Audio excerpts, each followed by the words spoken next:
Well, this is interesting. Looks like I'm playing solo tonight. So, don't really have a particular topic here. Does anybody have any questions?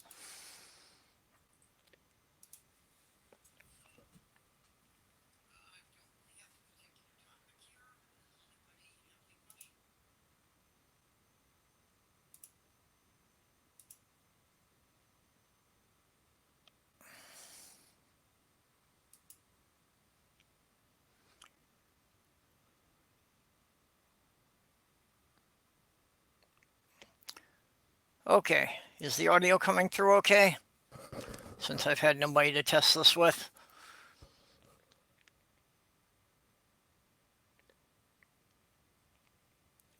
So,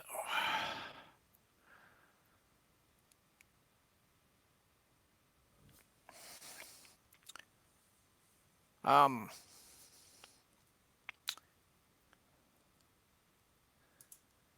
anyway, yeah, the waiting image there was the Fafner, the Triceratops at the museum, the Science Museum of Minnesota. He was named after the dragon in Fafner's opera because in 1966, when it was first completed, they had a unveiling ceremony in which Wagner's niece gave a short speech and christened him by putting a gold ring around his nasal horn, saying, "Finally, a crown for Fafner."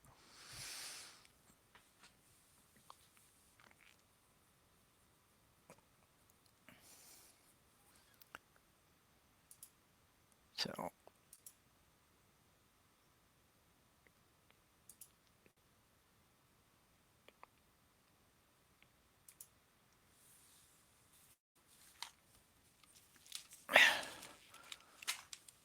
um,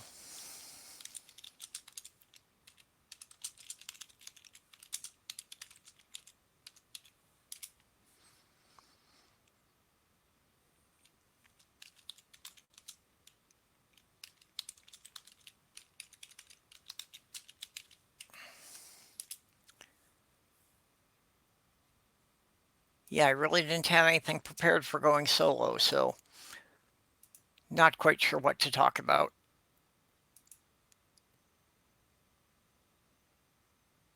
Of course, for all I know, nobody's hearing anything because nobody's actually told me they heard anything yet. So am I even coming through the speakers?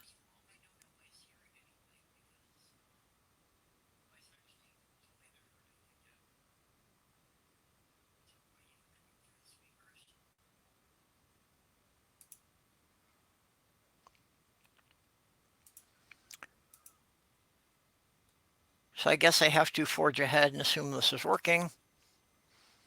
Okay, good. Hey, Terry. How you doing?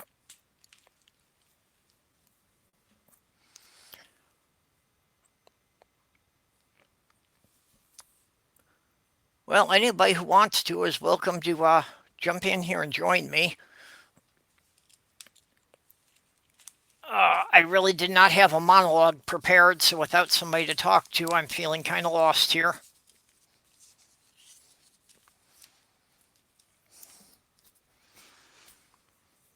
I can monologue, it's just usually I have to write it out beforehand. Not so good on throwing things together on the fly.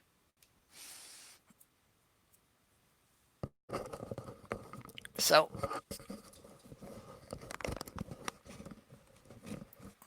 I did break 200 subscribers this week, so if anybody wants to, we can do this as an Ask Me Anything session.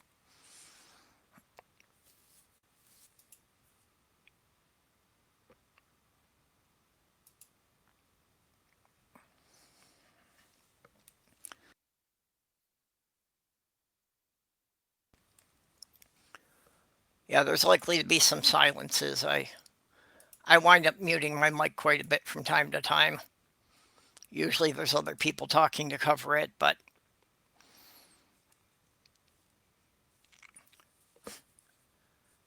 Talk about my passion. Yeah, that's always been a difficult thing for me is people say, follow your passions or do what you're passionate about. And honestly, I'm not generally a very emotional person, so I'm not even sure what people mean by that. I don't know if I've ever been passionate about anything. I mean, I've been passionate with a partner, but that's not really the same meaning of the word. I haven't really had any interest that I've really, felt was something I always needed to do. I've had things that I get obsessed with for periods of time, but it's nothing that I ever felt I couldn't do without. Yeah,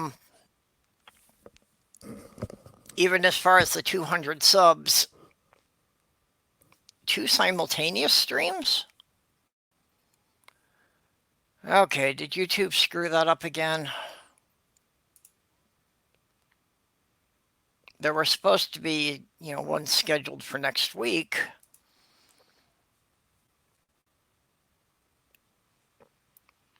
Yeah. Yeah, one of those is supposed to be scheduled for next week, and of course, the YouTube account screwed it up and started both of them at the same time. And every friggin' time I go in here, it insists on switching me back to the Creator Studio beta, which I want nothing to do with. And I don't know how to work. I don't really even care to.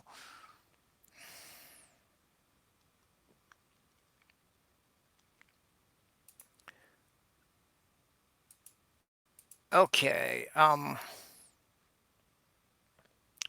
lovely.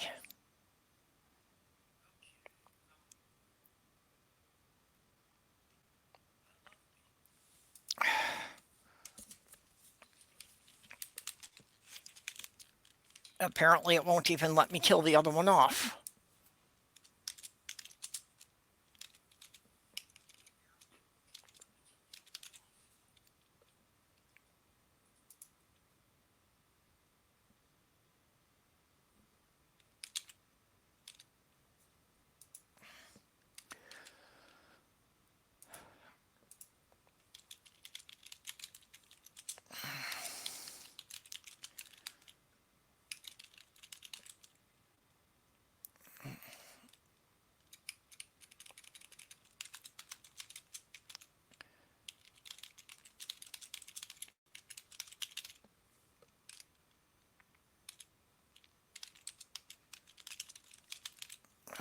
Let's see what I can do here.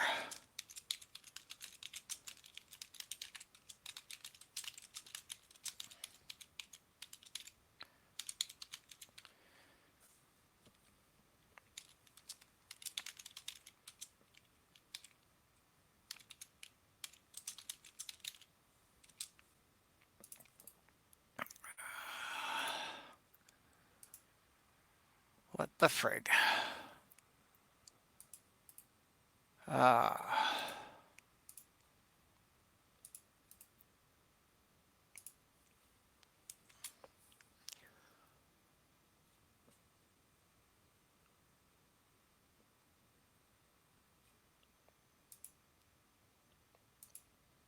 yeah.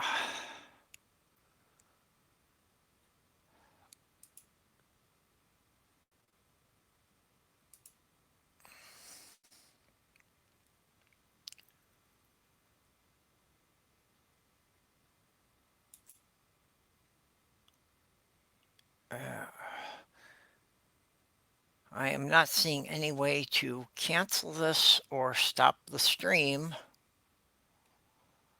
without killing both of them.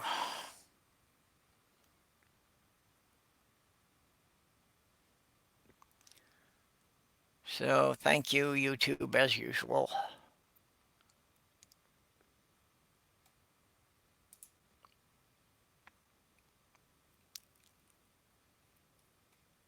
Uh, let's try to sidetrack this.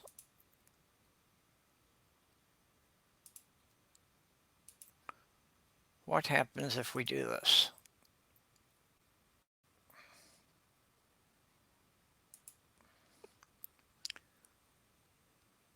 Okay, somebody want to check for me if you can still see two streams or just the one? I don't like what I had to do, but let's see.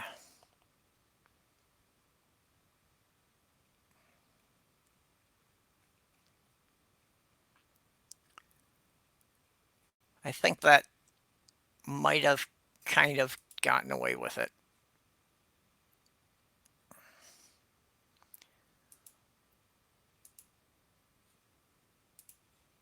All right.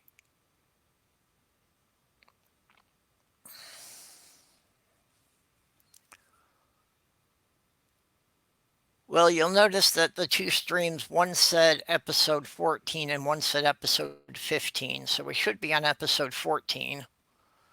Episode 15 was set up to be next week's. And I only set it up so that would send the notice out a week in advance like it's supposed to do. But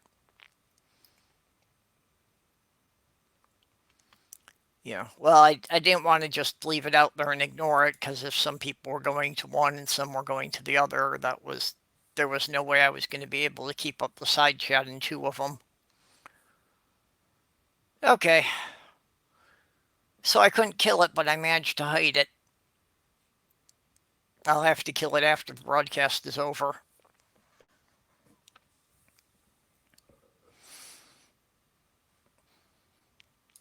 So anyway,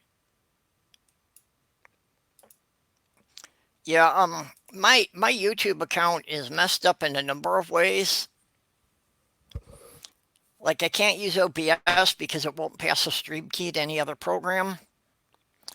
And it also won't let me put up custom thumbnails. So I'm actually reaching the point of I am feeling that I may actually have to delete this account and start over, which I don't want to do because, like I said, I just got 200 subs, and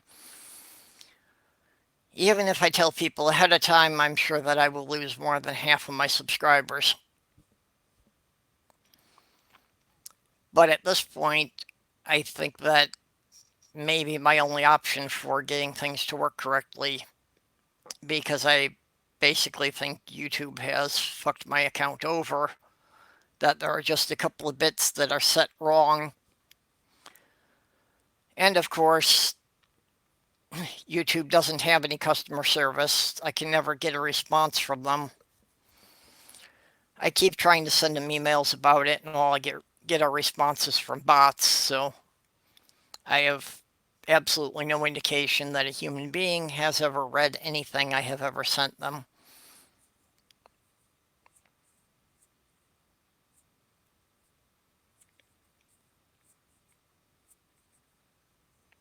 Tony has clones.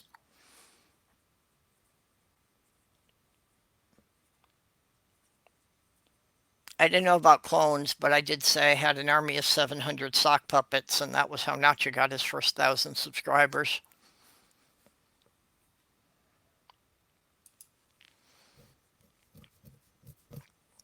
Yeah, I need somebody to hack into YouTube and put my account to be the way everyone else's is supposed to be. I think the problems I'm having have something to do with the fact that YouTube deleted my account twice before I ever put up my first video. Of course, never gave me a reason why. Which is, it's really useful when they suspend or delete accounts without giving anyone a reason, because then you don't know what it is you're supposed to avoid doing in the future.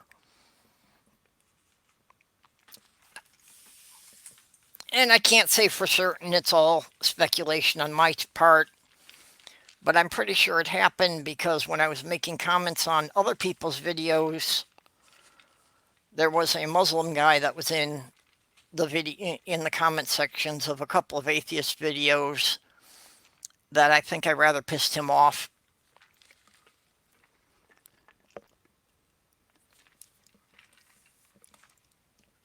Okay, Terry. I'll DM you a link on Twitter here. Where's the invite link?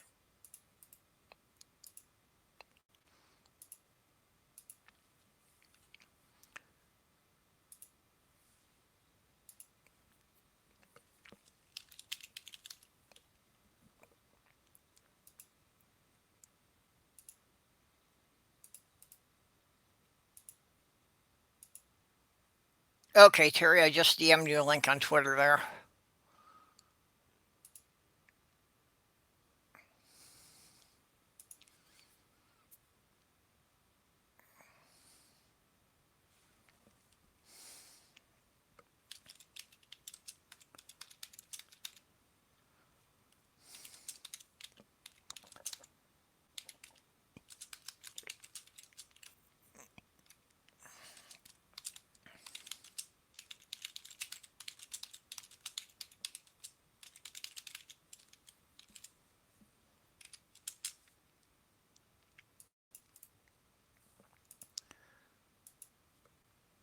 Uh, Quick.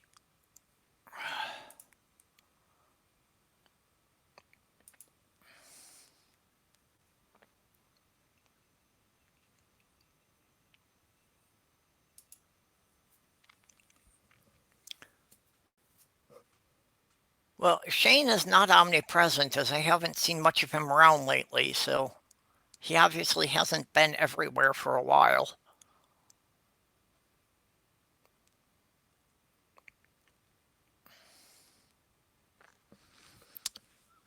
Anyway,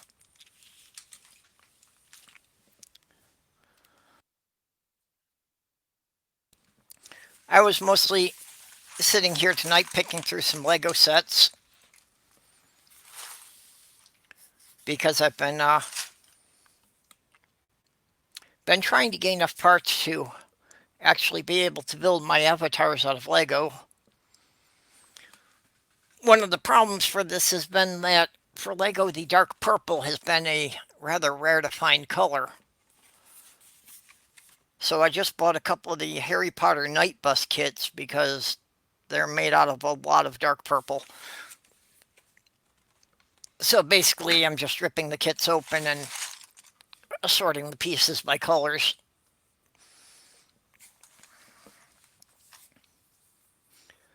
I have a thing on my Amazon wish list that basically it's software to do stop motion animation with the Legos.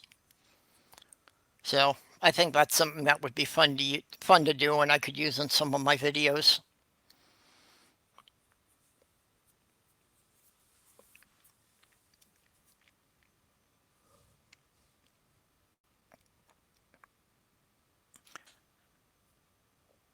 Yeah, you know, I've had Legos from the very early days, from way before they even had minifigs.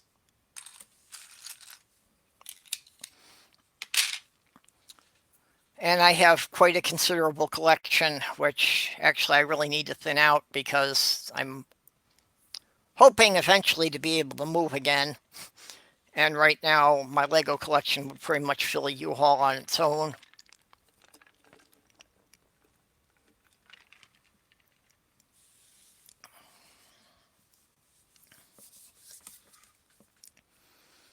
So I am subscribed to a couple of channels for Lego creations, and it's like, yeah, what some people can turn out with them is really, really incredible. I do not have nearly that artistic skill level.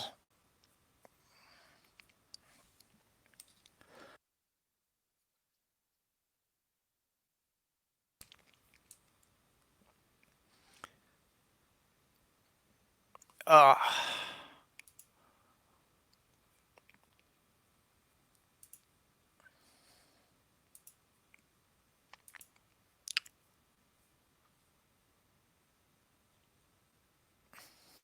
yeah, actually, Doc, did you see one of the products they have released now is they actually have Lego brand slippers that have like a half-inch thick foam pad in the sole specifically for that problem. My ex had actually banned Legos from the main floor of the house because she didn't trust them.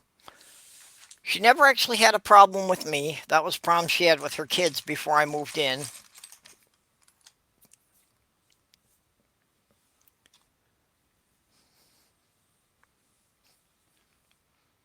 Yeah, I'm surprised they didn't use that for an idea in the Home Alone movies.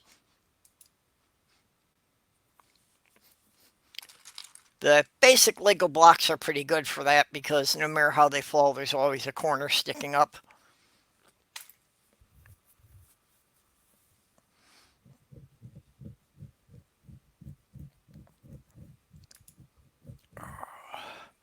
At least I don't have a kitty stealing my pieces anymore.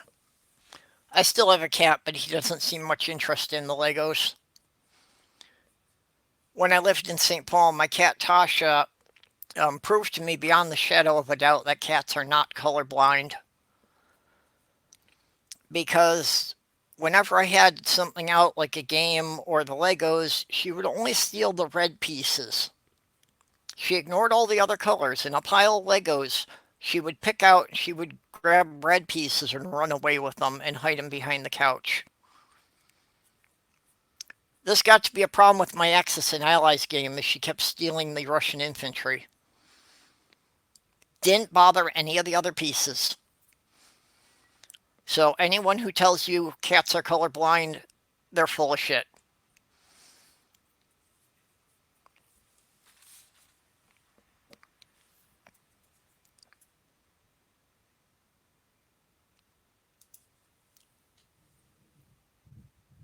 Oh, the Batmobile. Yeah, I've never been a Batman fan. Actually, I'm not really a big fan of any of the licensed Lego themes. I always really, I prefer just the general creative thing of build your own stuff. There are very few kits that I even bothered with. I usually buy them for the parts, or else it's like I built them once and that was it.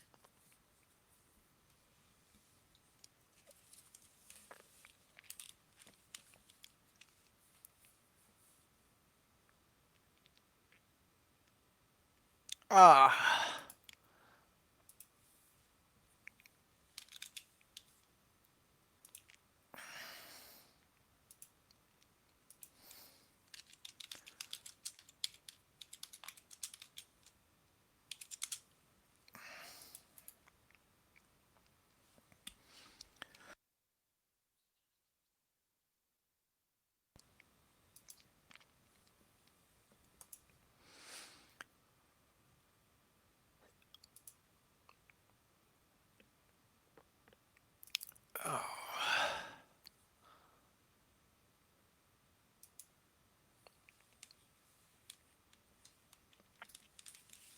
yeah.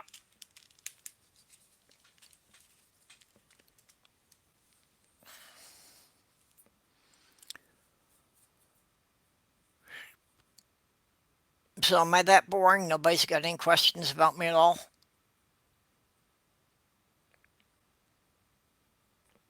Yeah, I'm not used to flying solo here, so anybody's welcome to jump in at this point.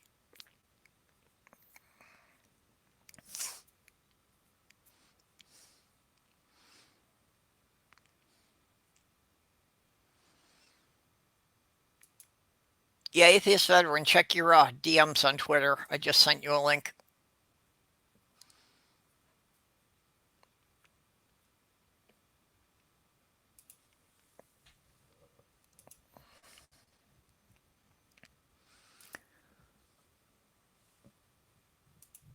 Oh,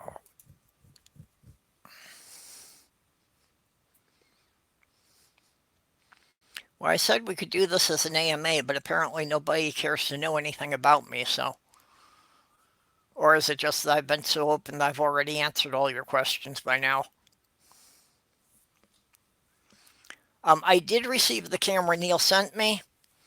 It's still in the box. I've been too busy this week even to plug it in and figure out how to use it. So yes, I thanks to Neil, I do now have a decent camera, so I will be learning to use that. So yeah, soon I will be able to shoot my own videos, and people may actually see. Yeah, may actually get to see what I look like, and then I might as well delete my channel because probably nobody will be watching after that anyway.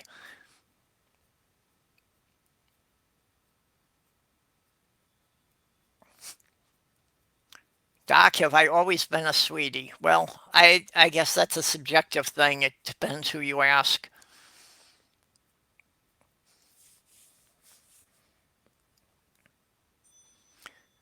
I thought it would be appropriate to save the face reveal actually until I had 288 subscribers because that would be my 2 gross stream.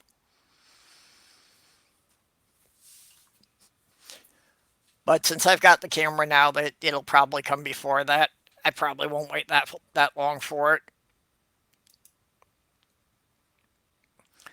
So I'm probably not going to have a chance to play with the camera at all this week because unfortunately this weekend I have to make a trip down to Chicago and go and bring my sister-in-law back. She's been down there. I won't go into things, but her mother's been in the hospital, and basically my brother's made the drive there and back so many times at this point that he's just exhausted from it. So I volunteered to go and pick her up this weekend to give him a break because basically he's been working or driving, every day for the last 3 weeks.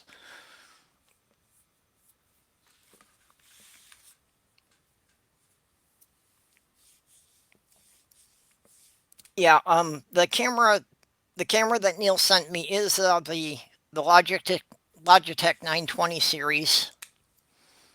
As far as what software I use, I've got a feeling that's going to be based on what my computer can handle. Because my computer is still very low on RAM. I only have 8 GB of RAM, and everybody is telling me that Windows 10 takes up about 6 GB on its own. So that is my top priority at this point is to upgrade the RAM, which on Amazon for about $65, I can get a set of chips that'll add 16 GB to it. So it'll bring me from the 8 GB I have up to 20 GB. And that would make a huge difference because there's a couple of programs that I've tried to learn only to find out that they either won't run at all or they're unstable on a system with this little memory.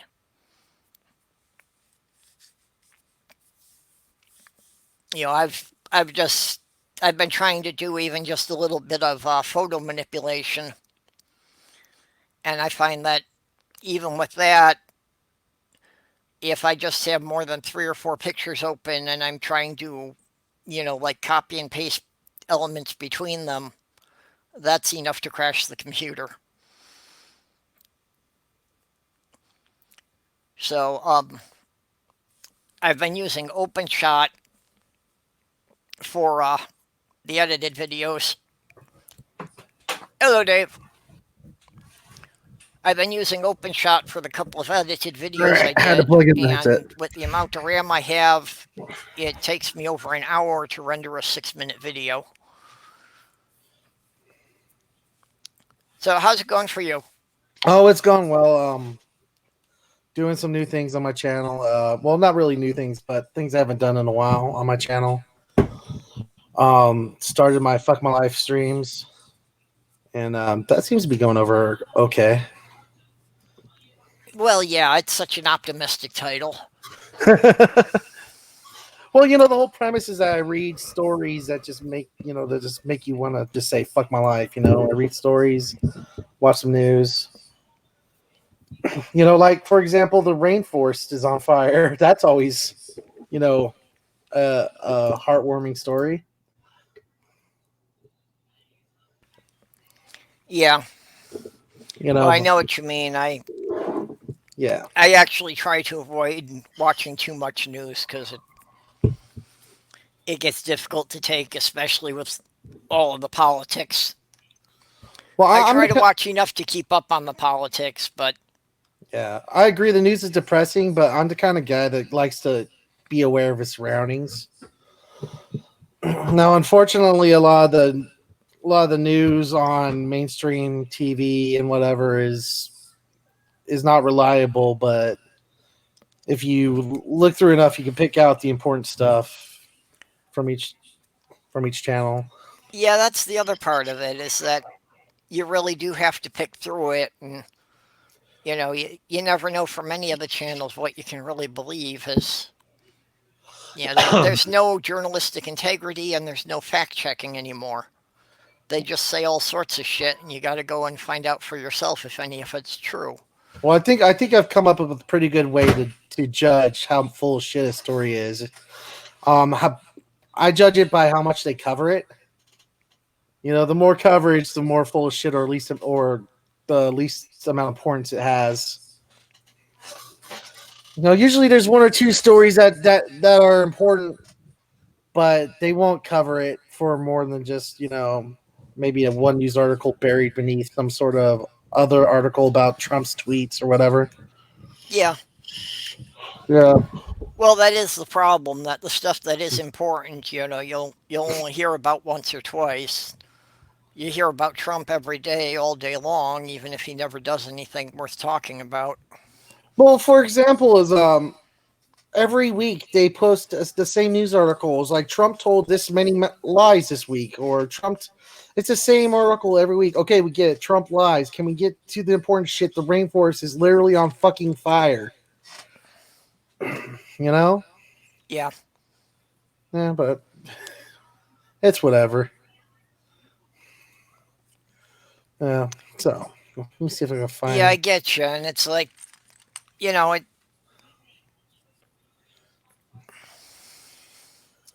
My desire to remain reasonably well informed is in great conflict with my desire to remain sane.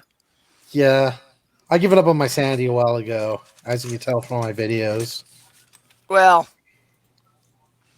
I've never put too much stock in sanity, but I mean, enough so to continue to function within society. Yeah, I totally understand that. Um, yeah, recently I've just been working on my channel, trying to do as much as I can the with the algorithm, and I might be kind of screwed on the Atheist Veteran channel just by having the name the Atheist Veteran. Yeah, Yeah, it so sounds like that from the experiments Jimmy ran, that having atheist in the name is probably going to keep you from ever, making much of it. yeah.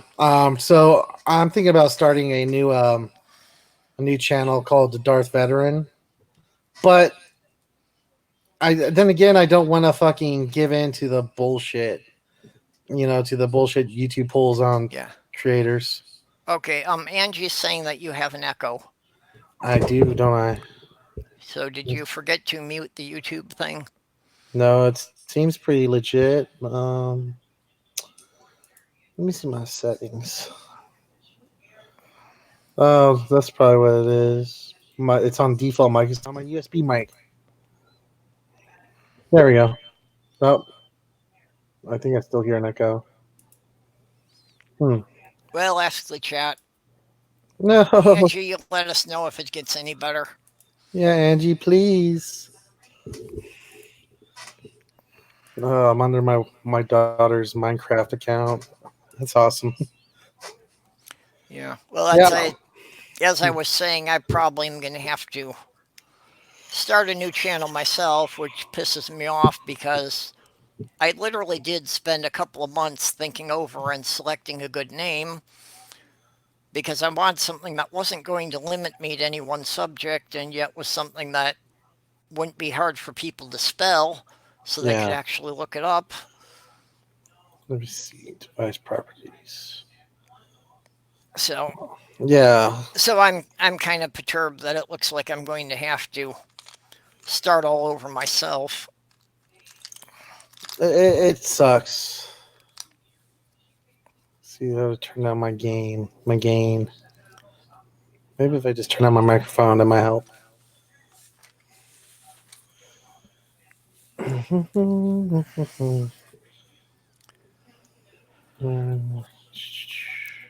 Yeah. Yeah. Okay. Well, I don't know. We might just be fucked with the way the audio is. I hate Okay. this. Might have to bear with it. Sometimes it happens. I could turn down the mic as much as I can while still being able to be heard. Oh, actually, Angie's saying that's better already. Okay. Well, let me turn it down just a little bit more just to make sure. Additional device properties. So, is there any significance to the half Darth Vader mask other than being a Star Wars fan? It's kind of something that's gained significance with me. It's Yep, I can hardly hear an echo. Cool. Thanks, Doc. It's pretty much, you know, I'm not all in with just the whole perspective of, light versus dark. There's shades of gray everywhere. And I think Darth Vader is a great character that represents that. It represents that there's shades of gray and everything. And, just residing yourself to one side or the other, which is why it's just half, Yeah. you know. And really, my whole point is the dark side part of this isn't Darth Vader. It's actually me. Darth Vader can be redeemed. I sometimes feel that I cannot. But it doesn't mean that there is any redemption to be had to begin with. But the whole point is, Darth Vader is someone who's dark, was redeemed, and maybe, that might be part of what I'm going for. Really, I just thought it was cool, to be honest. Yeah. Well, I've never really accepted the concepts of good and evil. They're Yeah, no matter how you define them, they're always subjective. yeah, makes sense. So I think at the most it's a matter of you can't really say an action is good or bad Yeah, because it's all situational. So the best you can do is determine, where the motivation's involved, something selfless or noble, yeah, and even that, those are subjective terms in themselves. But it's yeah. like, is somebody doing it just to benefit themselves and doesn't care who they screw, or are they doing something that's for a greater good? Well, I mean, I'm really big into the mythos, where like the comic books and the books that have been written that go a little bit deeper into the psychology of Darth Vader. And there's a lot more in that than you would expect. He's pretty much fighting himself constantly, Okay. and sometimes it's not even like he's knowingly doing it. It's just a Yeah, subconscious that. that he's Yeah, I always haven't read there. any of that, so I don't have that Yeah, background. You might have an interesting discussion about yeah, that with Bad Tempered Badger. He was yeah. in my stream Tuesday. Bad Tempered Badger and Cirrus got into a long discussion on the Star Wars extended universe. Well, just Darth Vader by himself is an incredibly complex character when you really think about it. And the things that they add to it just makes it even more complex and interesting. That seriously sounds like something that Badger would really like to do. You should send him Yeah, a DM about doing a collaboration on that, I'll on think about it. discussing Vader's psychology. I could really Um, see him doing that. redeemed. Angie Dell says redeemed from what and by whom? Well, I would like to say redeemed from what? Pretty much from myself. I don't think there's anything really that judges me or that I have personally to be afraid of. But just from my own expectations or whatever. But to be honest with you, Angie, I wouldn't look too much into it. It was a cool thing. It was a cool fan art that my friend did for me, and I liked it, and I used it as an avatar. But I like to throw some meaning in there on top of it too. As best as I can. Oh yeah. Yeah. So you're in here by yourself, just chit chatting. Yeah, I've never tried to do one solo before, so I didn't really know what to talk about. Oh well, I'm kind I'm of glad I surprised saw. that none of my usual crew has showed up. I'm surprised too. They've been really active on Twitter. I know Wonder Lady's been really active lately. Um, Well, but yeah, but for Faye, this is kind of late. She usually goes to bed by now. yeah, but I'm glad I was able to at least pop in here for a little bit. So Yeah, I I saw appreciate you you. I saw stopping you. in. Yeah, I'll be on for a little bit longer, but I just wanted to make sure that at least you had someone to talk to. Yeah. Well, I understand if you got other things to do if you need to run along Yeah. too. Oh yeah, I'm fine. I'm fine for now. Okay. Yeah. So what's new with you? Well, I don't know, how much you heard before you came in. Neil sent me a camera, Hmm. so I've got a camera to work with, but I haven't had time to even take it out of the box and play with it yet. I know I heard about you possibly doing a face reveal because you got a camera. Yeah.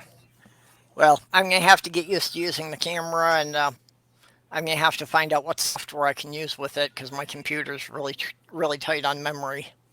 Yeah. Inquisitive Quandary says Vader's a good personification of a trolling stock account. No offense, AV. Oh, I mean, none taken. If you, I don't really think that you're accusing me of being a stock account. If you just look at my channel, there's like over 125 videos, so I don't really need to worry about that. And second of all, I'm not offended by that, even if you meant offense. Yeah, I'm sure he didn't. He makes a lot of flippant comments. Yeah. Yep. Thank you for that, AT's veteran. Perp. Oh yeah, yeah, no problem. Perp is a good guy. He let me do a video on him on his channel. Yeah, I need to, you know, get to doing some more edited videos myself. Yeah. Although there have been a couple of things that have been discouraging me, things to do with YouTube. And I have been suspicious of problems with my account the whole time. Mm-hmm. It's just the more I try to do things, the more I'm confirming them. And like I Oh, say, I agree. feeling I may have to create a new account. One of the things is that for some reason, I can't upload any custom thumbnails. I'm Oh, pretty much stuck with whatever YouTube randomly you selects out of haven't? my video. Have you verified your account?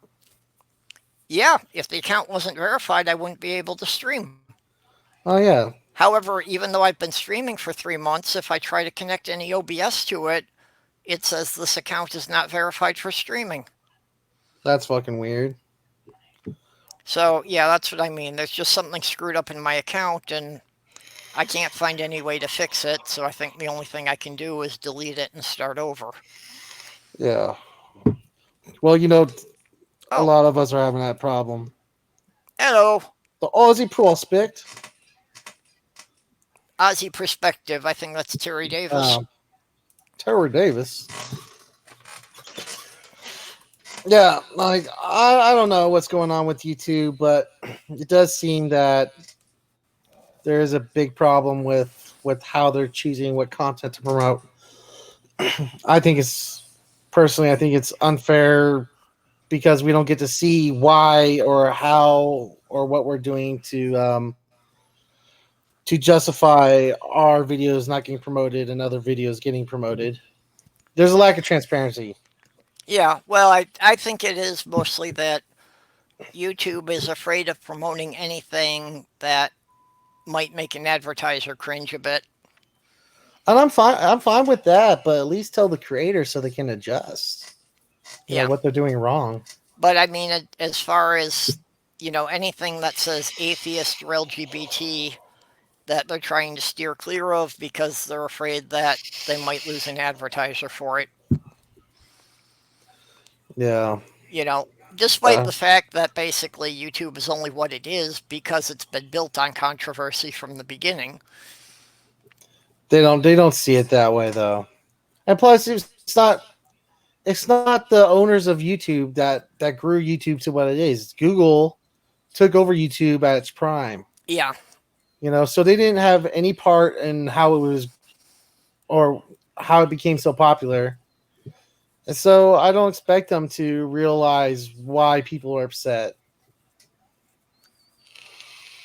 Well, I don't even think it's a question whether or not they realize it. I think it's just They don't they care. really don't give a shit about any channel with less than 500,000 subscribers.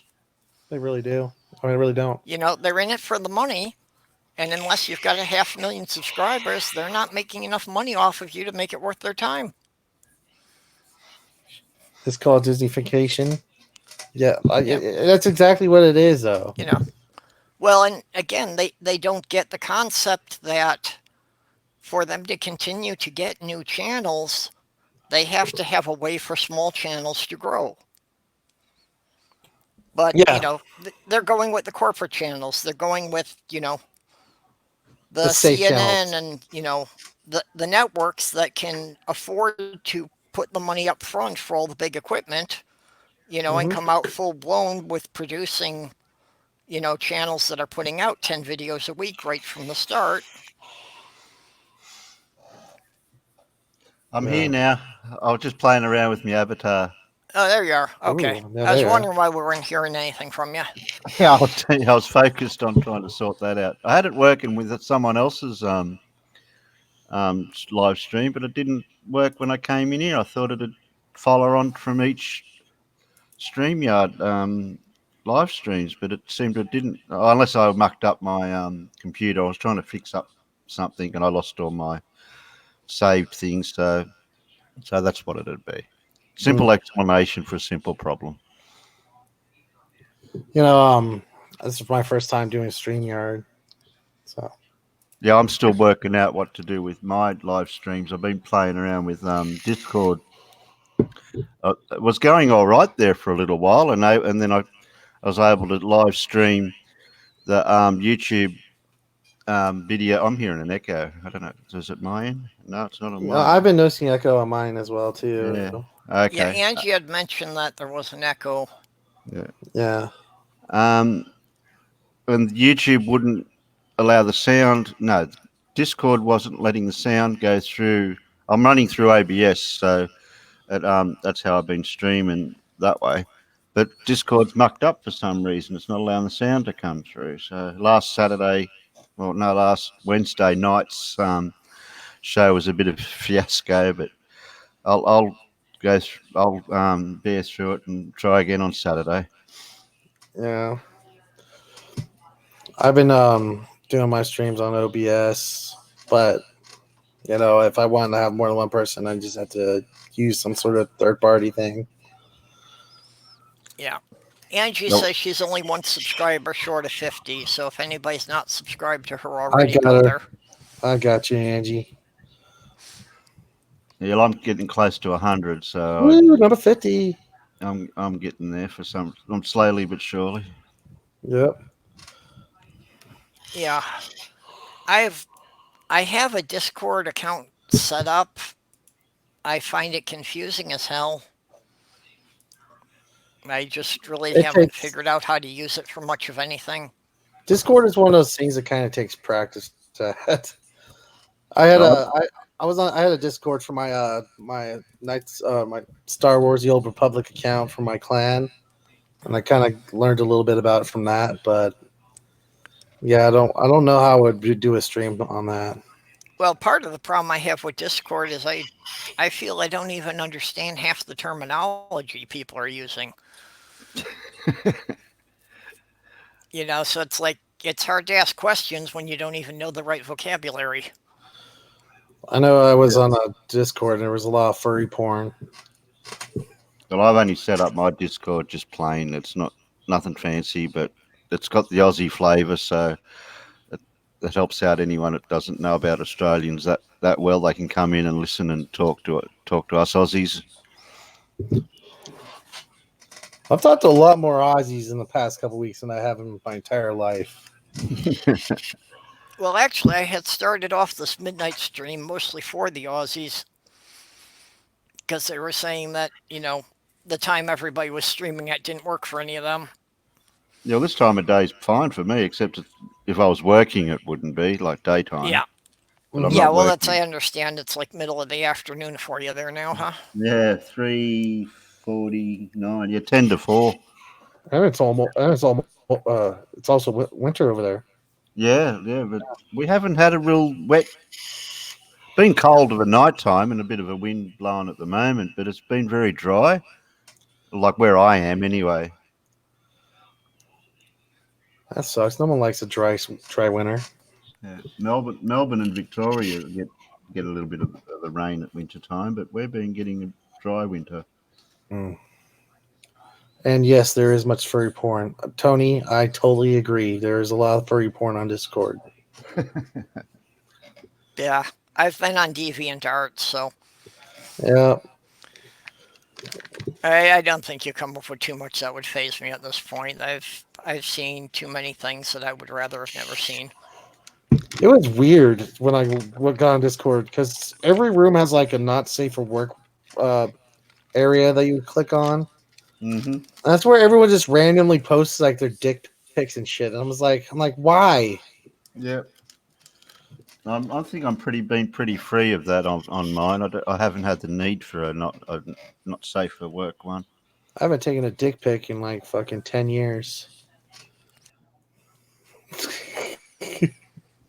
Well, I've never sent one to anyone unless they had specifically asked for it. Yeah, you're a better man than me.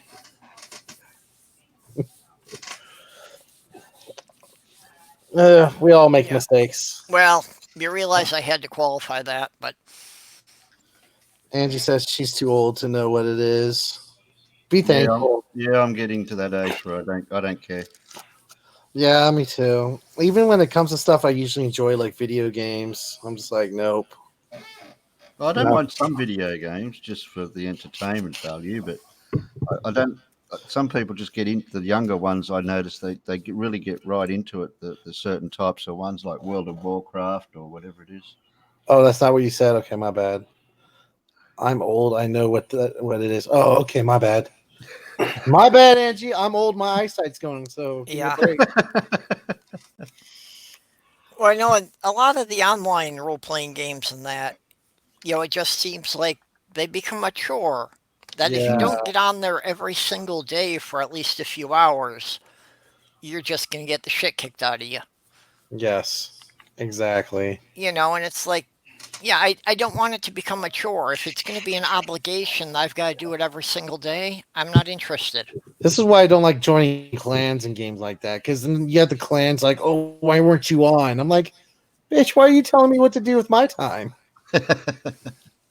You're obligated. You joined our clan. You have to be on That's here it. at least once a day. Yeah, I'm Yeah, not Yeah, doing it. Yeah, I'm leaving the clan. See ya. that's not a game anymore. That's a job. Yeah, it's a yeah. chore. We should make a clan, guys, in a random game, and then start dictating other people's lives. Just be total hypocrites about it. Like a parody. Yeah, I know. I joined a tribe in Ark Survival Evolved. If anyone's ever played that game, Never heard of it. okay, well, it's kind of like Minecraft with dinosaurs. So basically, you have to gather all these resources to build a bunch of different things, and of course, you join a tribe, and they're like, "Oh, you're the bitch guy. You gotta get all the resources while we have fun." And it's like, why would anyone play a game like this? Why don't you just make slavery the game? It's like, yep, you're a slave now. You've worked in cotton fields. It's fun. Well, there's one where you're walking around. You're in an Armageddon type zombie environment, and you go around collect things. Mhm. Wheels for a car if you want to get the car going, and all sorts of things. Oh, you mean 7 Days to Die? Is that the one? Is that one? Yeah. Yeah, I think that's what you're talking about. Not a bad concept, but Oh yeah. no, I played it. It's fun actually for like a month, and then after that you're just done. Angie says, "Don't tell me what to do." You know what, Angie? I can respect that kind of attitude. I respect it. Yeah, I don't tell anybody what to do. I'm not even good at telling myself what to do. Oh, I tell my kids what to do, but my wife tells me to tell my kids what to do. Yeah, You're the boss until the wife tells you that Oh yeah, you are or something. Some saying like that. yeah, exactly. yeah, And I he, have trouble giving the dog orders. you know, I just feel bad because today my dog was sick. He got into some old chicken and had the runs, and I felt bad because he was I caught him trying to hump my kid's leg, and so I put him in the cage. And he has a little kennel he goes into, but it's like one of those closed off kennels so you can't really see inside. And the dog shit in there, and I'm looking forever around the house for this dog shit, and I threw the dog in the cage while I looked for the dog shit. The dog was in there for like 2 hours, and he was like yapping and yapping. I'm like, "What is your problem?" Oh, Come to find out, yeah, I threw his ass in there with the dog shit, and I felt yeah, so bad. And I cleaned out his thing, and I gave him a treat, and I just wanted to, just say, "I'm sorry, Yoshi." yeah, I know what you mean. They can't really So, tell us what's wrong, and you yeah, wind up scolding them for something and find out it's not really their fault. and I was like, "Oh, he's a cute little. He's like a year and a half old pug. He's got that little baby pug face." Yep, Yoshi. Yoshi's his name. Yeah, well, I'm limited to one cat in this apartment, but if I had the space, I'd like to have a mid-sized dog. I'm Well, not supposed to have any animals, they but I fixed the got fence. They fixed the side fence now, so I could have a dog if I wanted. nice. Yeah, well, I'm not supposed to have any animals, but I still have a pug and two cats. You know, no one tells me what animals I'm going to have.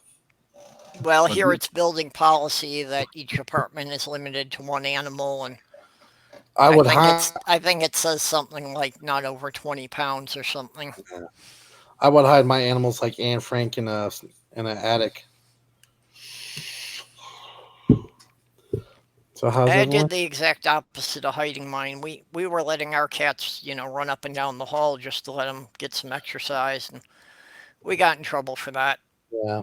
Well, our landlord's never around. Our landlord lives in like Los Angeles, which is like an hour away. Yeah. Well, that's the So thing. I don't know why there was a problem because it's like all the neighbors on our floor knew our cats, and nobody on our floor had a problem with it, but somebody still raised a stink. everybody around here has animals. That's the funny thing about it. It's like we're not supposed to have animals, but every apartment has animals in it. It's funny. Yeah. Yeah, I feel sorry for my guy because he did get to be an outside cat at least for a while before I moved, and now I feel he's kind of imprisoned in this little apartment. It's probably better for them anyway. Cats, yeah, it's nice for them to be outside, but you don't Well, yeah, you don't need to be outside. They probably shouldn't be. not in this area. I did lose two cats in the first year and a half I was living here because Yeah, there's a lot more wild animals around here. And yeah, I didn't think it was going to be an issue because I figured they'd already encountered every kind of animal up here. But the yeah. ones up here are a lot more vicious than the city versions were. Good night, Tony. Have a good dreams. Good night, Tony. Sleep well, young prince.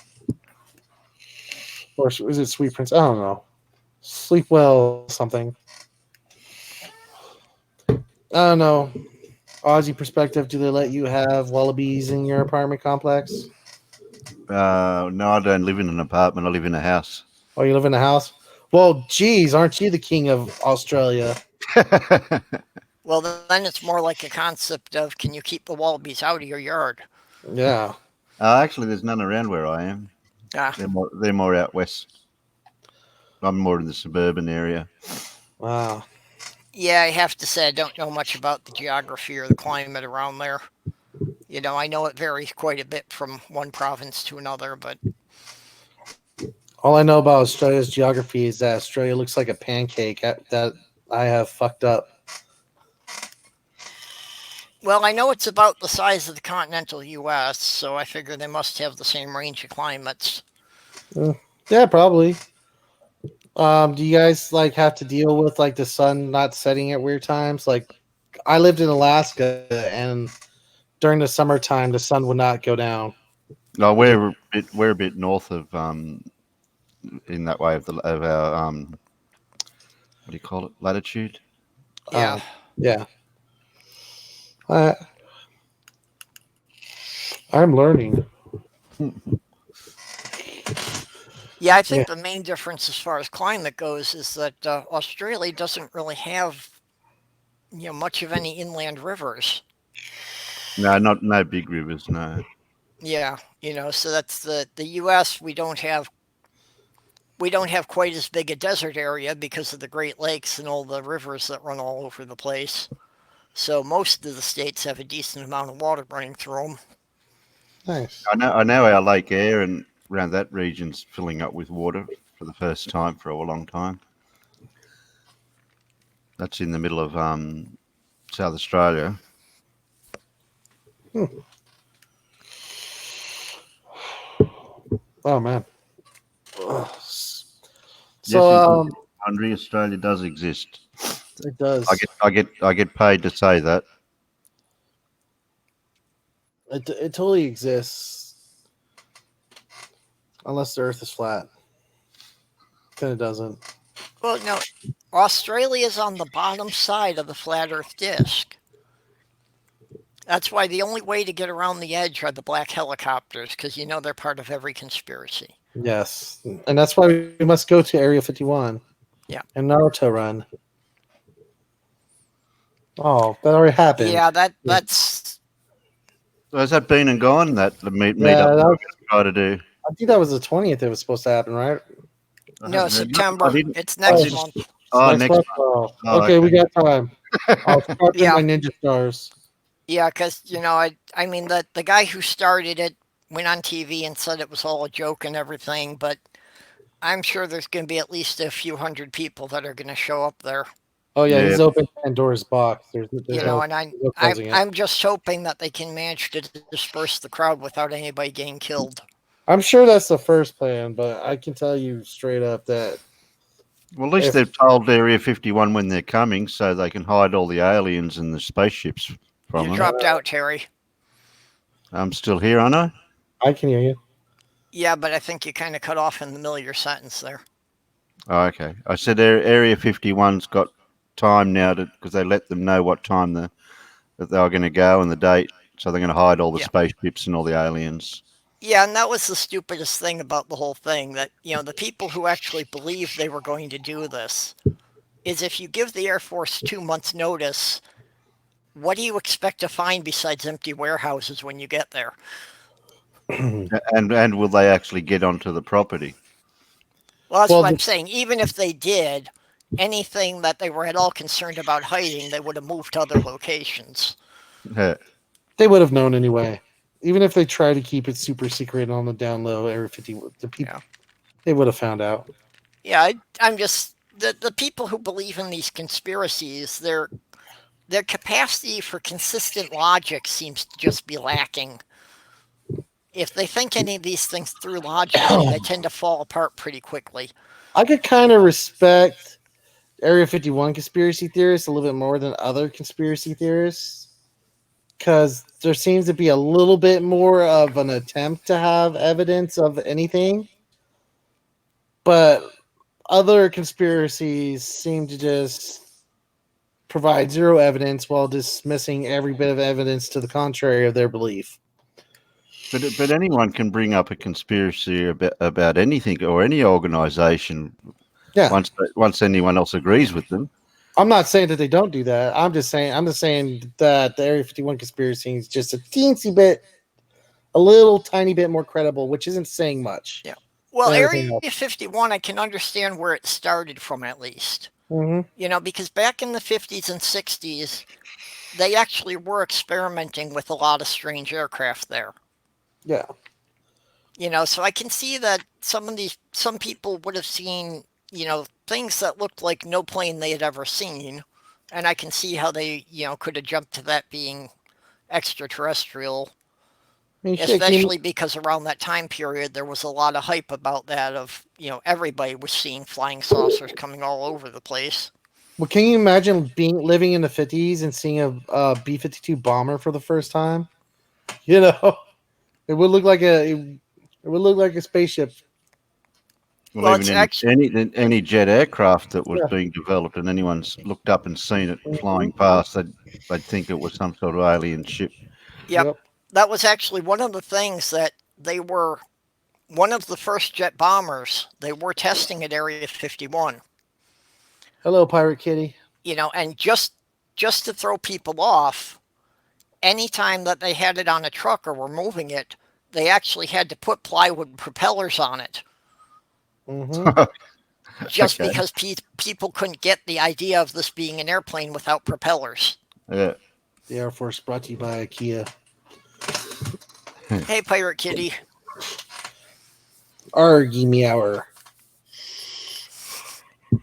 But does that bring? I'm just broad spectruming the whole conversation here, but does that bring it down to the naivety of societies not knowing what's going on around them when things get developed or brought in, whether it be technology or and knowledge?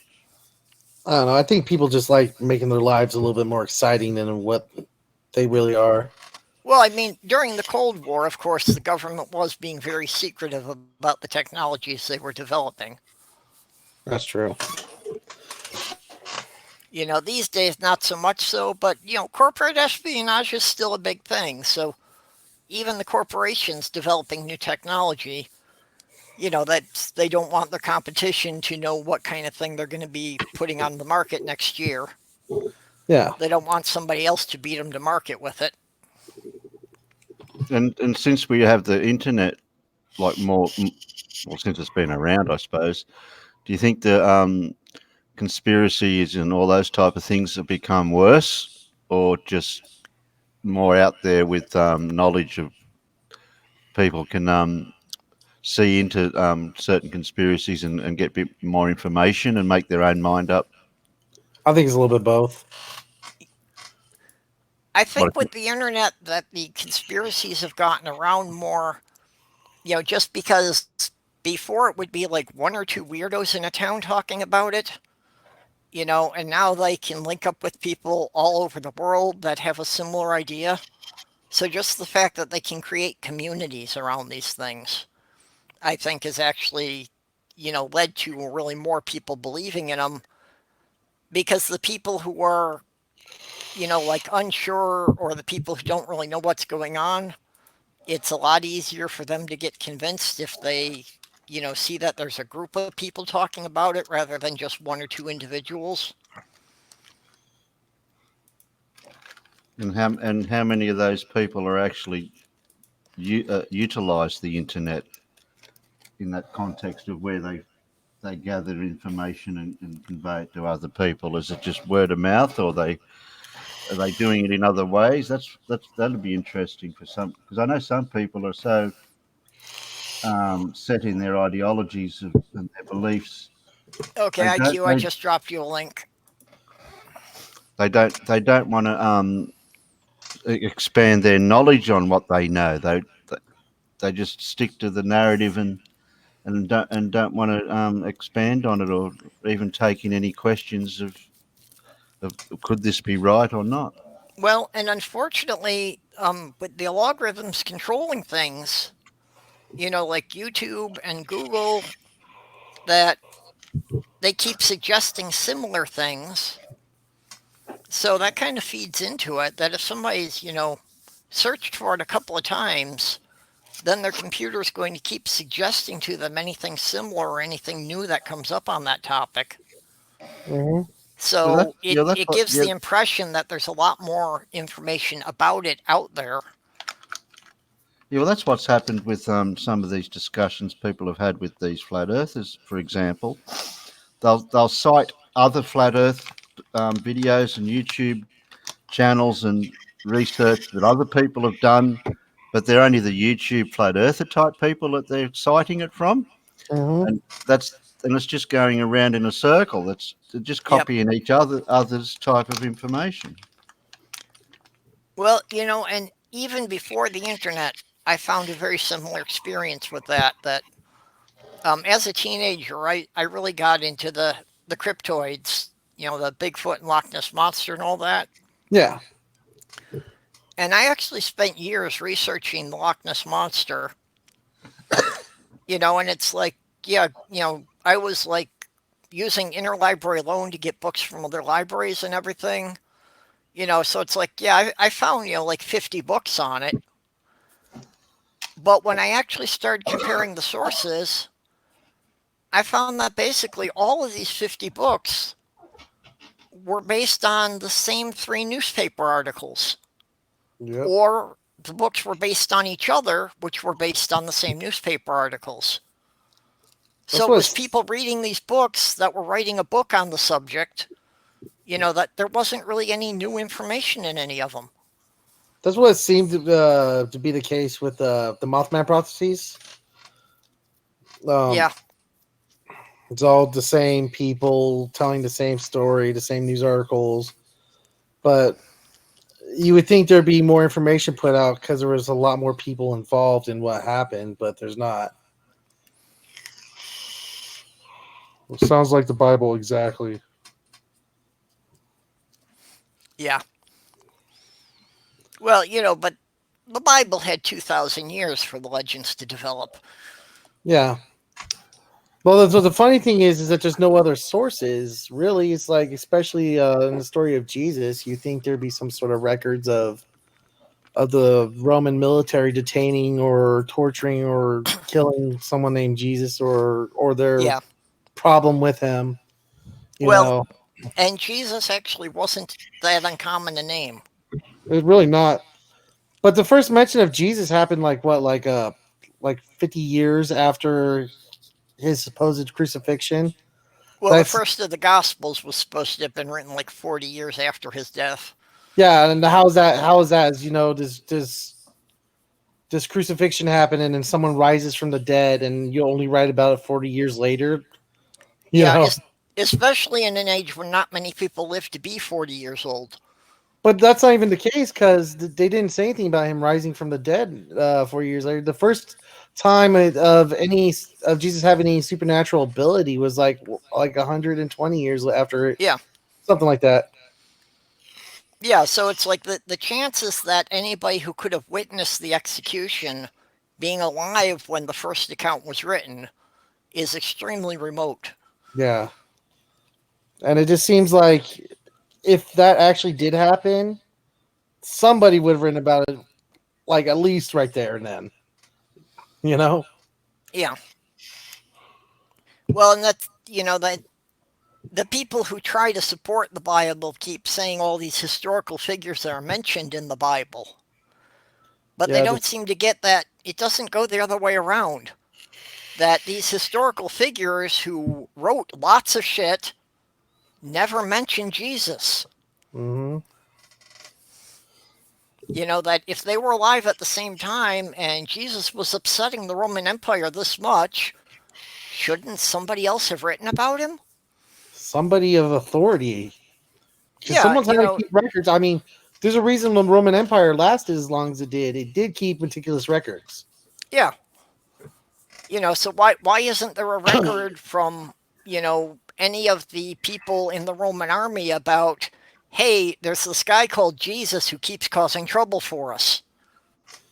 Yeah, because it wasn't happening. Wasn't happening. Hey, Jen. Hi, Jen. Jen's little corner. I don't know. That's just my 2 cents on it. I can't give any money on that one because I don't know enough about the history or the Bible in that way. I only know bits and pieces of what I've picked up on. I tell you, I've learned a lot more about it since I've been in the atheist community than I ever did as a Christian. Oh, I tell you, it's funny how little Christians know about their own Bible. Yeah. And I love it when because I get comments on my videos all the time. It's like, you need to read the Bible. I'm like, why do you think I'm an atheist? Yeah. Because I've read it and it's ridiculous. And also, which Bible? Yeah. Well, Yeah, that's like what put fucking me off obvious. Christianity was I got a Bible for Christmas when I was 14 and I decided I was going to read it cover to cover. And that's what put me off being Christian. I still thought that there should be something else out there, had a sense of something spiritual. So I spent 25 years examining all sorts of pagan beliefs, thinking Yeah. that there had to be something to believe in. And it's like, yeah, all that time researching all that stuff, and in the end, it's like, yeah, this is just pretty much people making up a bunch of stories, and some of the stories are better than others, but nobody's got any evidence of anything. Yeah.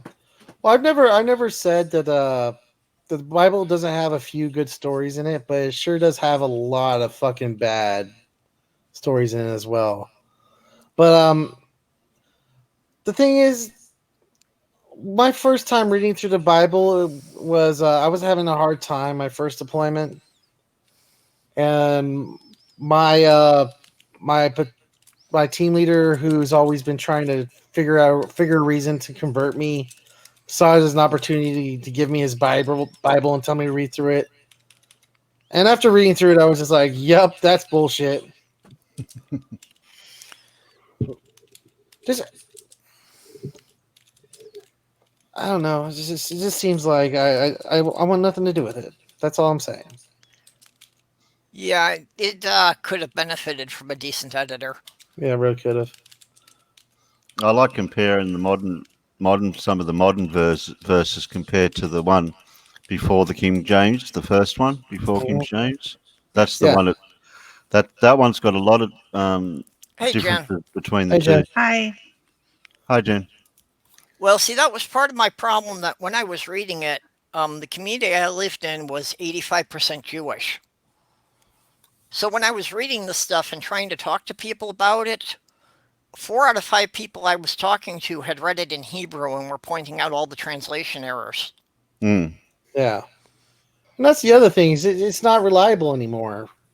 Even if it was somehow true, it's definitely not reliable anymore. There's I think it too many. needs to be completely rewritten then. Yeah, there's been too many translations. You just it's like a bad game of telephone. Yes, that's Yeah. exactly. So So, even if it Jen, was, what's going on with you? Sorry. What's going on with you here? Sorry, I was still trying to figure out my OBS is being silly. Oh, Yeah. I don't know. The usual. Put out a new video this morning. If anyone noticed it. Um, and yeah, just the usual. Just getting on with life. I've caught parts of yours, but most of your stuff has been kind of long, and I haven't really been able to sit through and watch the whole streams. My does it have streams to have are a generally quite long. The video this morning was only 25 minutes, but which is probably one of my longer in non-streamed videos. But yeah, I try to keep most of my other content down short. But the guy was nuts. Yeah, I caught a couple of your scripted videos, your shorter pieces. I try to keep my Yeah, stream short, and then 4 hours later, I go, "Oh, okay, we've been going for yeah. 4 hours." Well, I try to make sure my streams actually stop within about 2 hours, but it doesn't always happen. It definitely wasn't happening on Nuanced Nonsense, but I'm taking a break from Nuanced Nonsense anyway. So Well, you watch mine, you get a bunch of Aussies together, and they're all talking. And last Wednesday night, we had a couple of inebriated people. They know who they are. and Discord mucked up on me, so it was complete fiasco the whole show.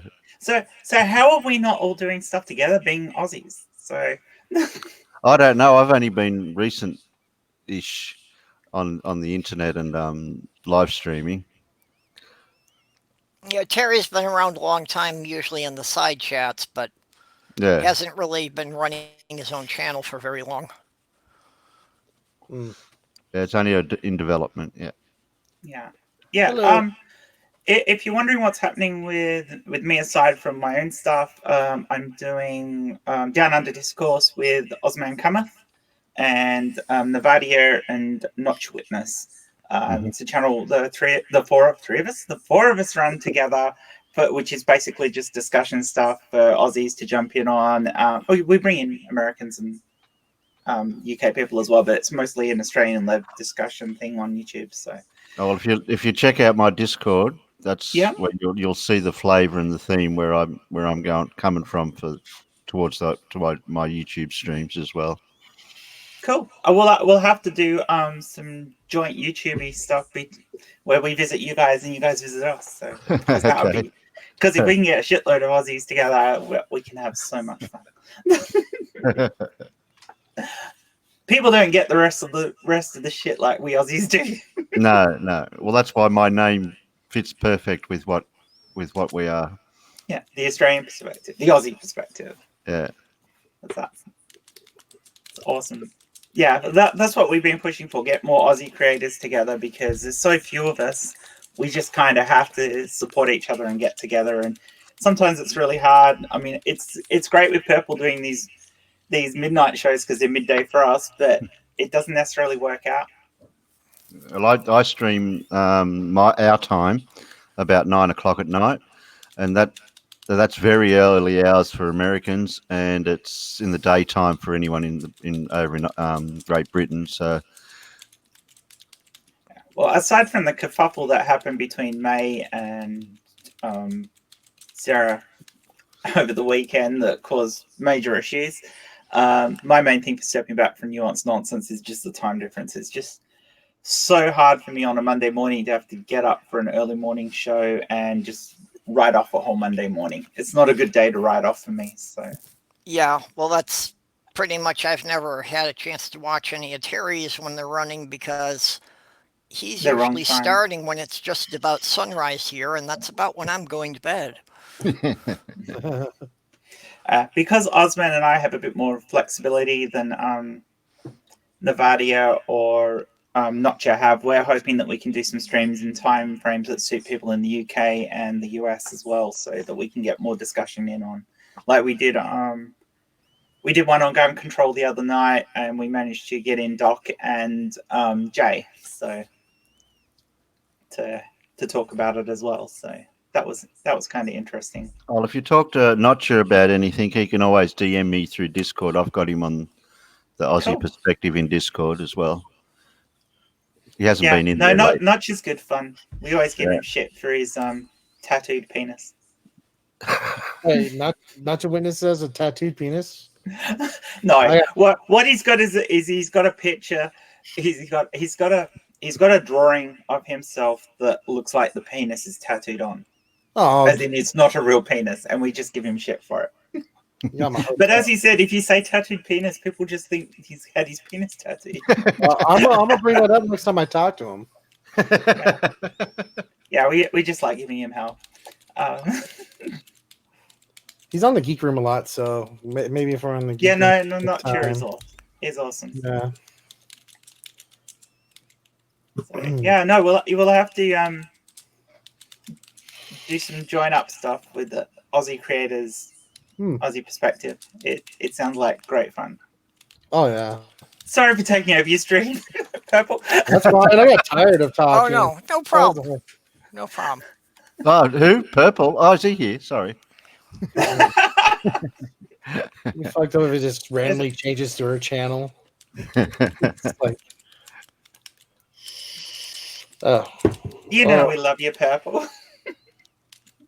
By the way, he looks so lonely in here on his own, and I'm going, oh, I can't come on yet. I'm waiting for the shopping to get delivered. You know? That was the tweet I saw. Was I'm all alone here. Somebody come help me. Say hi. I'm gonna go. Yeah, well, I wasn't prepared for monologuing, and without anybody to talk to, I just couldn't go on very long on my own. No, that's fine. Oh, it can always hit me up, Purple. Usually on your daytime ones, I'm around somewhere, especially Friday. Friday midday is usually pretty good for me. So it's just I've sort of been a little sidetracked this morning. It's what Yeah, happens well- when you got a little puppy running around. So. Yeah, Oh, here okay. it's technically Friday, but this is more like what most people would consider Thursday night. Mm. Yeah, but it's definitely Friday for us in Yeah, Australia. definitely Friday. Yep. Yeah. Well, I've I'd already say, had sleep. I don't now, know so not specifically much. what time zone each of you are in, but I know Nacho's 13 hours ahead of me. Yeah, he's 13. I'm 11 hours ahead of you. I'm in the real time zone, New South Wales. So you're 13 hours ahead as well. And 2 hours ahead of me. All right. Yeah, Pirate Kitty, we got a new puppy. Well, we got a new puppy a month and a bit ago. It's my daughter's puppy.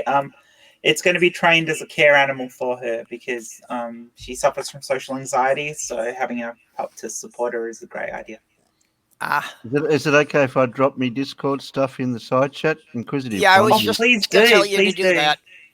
Yeah, if you're okay with making the link public, go right ahead. Yeah, I trust Yes, you. I can jump in then too. I trust Yeah. you guys. Yeah. Famous last words. You're trusting me? No Well, one trusts me. it's not a matter of which one of us you trust. It's a matter of, who may watch this stream 6 months from now. So you got to think about those things on the internet. Yeah. You can always boot people though from your Discord, so Well, if anyone's on Discord at all, they can always PM me, and then I can send them a link that way. That's Yeah. a way of doing it. Just before I am you on, do I am on, I am on Twitter as well. Oh, I don't like using it, but I know everyone said I had to have Twitter, so. just send them dick pics. go Well, watch my new video, Ozzy. It's yeah, they were actually counting in the chat how many times I called allegedly Dave an asshole. Dude, poor Pirate Kitty. What's your problem with Pirate Kitty, Purple? What I'll do is I'll put it in the side chat for 5 seconds, 2 seconds, and then I'll delete it, and then. It'll still be there on the rewatch though. That doesn't work.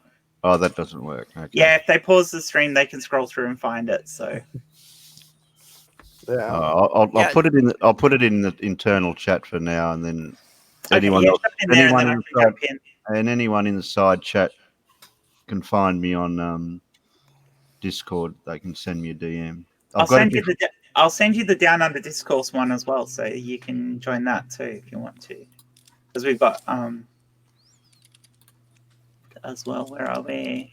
Have I got the same avatar set up? Oh yeah, I've got the Aussie flag ball thing set up for the Discord. So that's done. I do have a spare Discord channel which I call Australian Perspective, which is person's let me use for experimental purposes for Actually, streaming. if you use the right invite to Discord, it only lasts for 24 hours anyway. Yeah, the one I've. Oh, okay. Yeah. Yeah, They only expire. last Yeah, so they long. expire. Yeah, that's true. I forgot about that.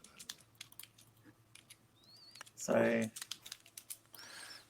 Pirate Kitty I've only seen around a little bit, so I haven't really had a chance to find out anything about them yet. And obviously, if you want to sub to my channel, you just click on my name. My first flat Earth proof video has been getting good views on it, so that's been good. Cool. Just joined your Discord. There you go. Brilliant. Yeah, it's doing that again. And you got a message. I like how the bot gives you messages. There you go. Yeah, that's really on Twitter. I pretty much avoid the public areas. I only respond to stuff that people tag me in. But for the most part, the only reason I created an account on Twitter was because it was the way that people were passing links to join the chats. Yep. So you're actually a flat earther, Aussie? No. Oh, thank God. It's just I noticed flat Earth Aussie Jesus is actually in your channel. Yeah, well, yeah, I invited him in there one time, and the first time he came into voice, he was a total dick. Have you guys ever talked to Darth Dawkins? Or fucking what's his other No. name he goes by? I know who you mean though. Yeah, that guy came into one of my streams one time, and it was an awful, horrible experience. Yeah, Yeah. We'd like to get some people into the show or the Discord that we can discuss inverted commas issues with. you don't want Darth Dawkins. No, okay.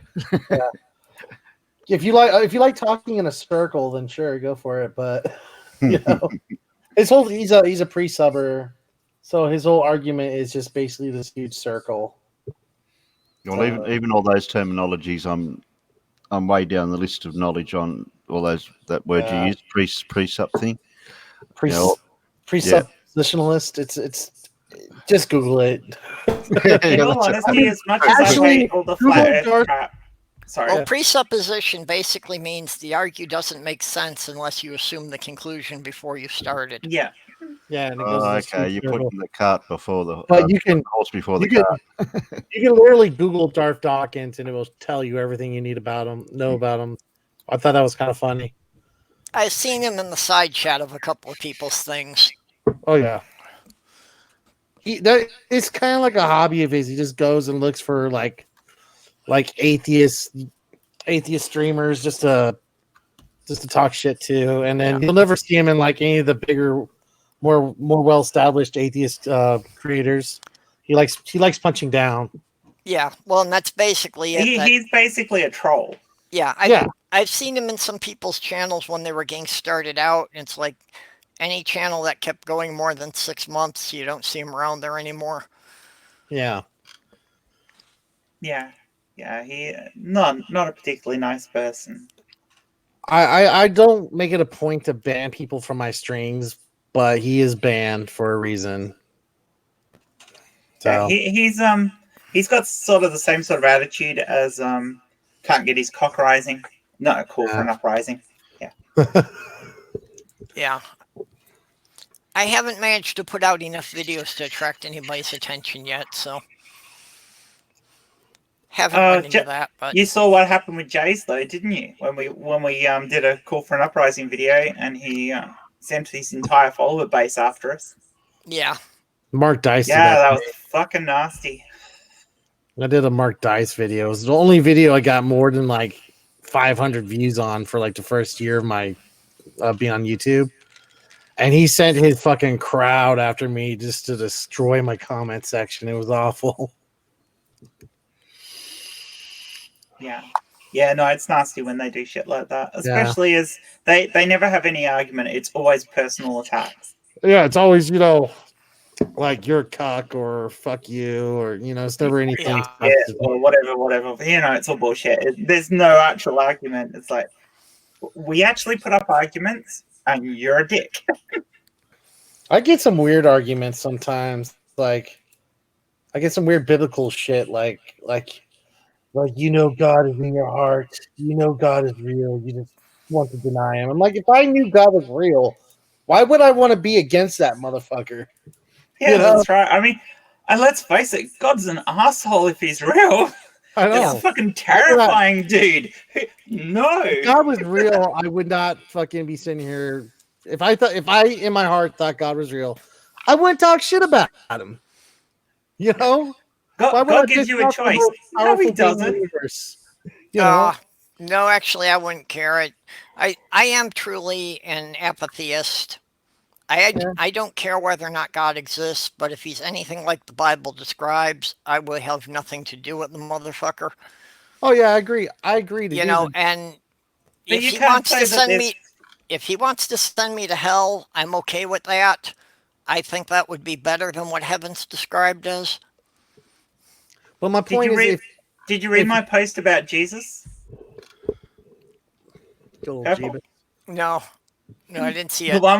The one where I said I actually think Jesus faked his own death because Jesus was actually a transsexual woman and faked her death to go off and be with her centurion lover. All I know is you've never seen Jesus or Superman in the same place at the same time. That's a theory that makes sense. Yeah, it does, doesn't it? I wrote this gravy long post about it and then a prayer to to Mother Joanna. What if Jesus was Joan of Arc this whole time? You never know. Yeah, you never. No one's ever seen them both in the same place at the same time. Yeah. It's just, yeah.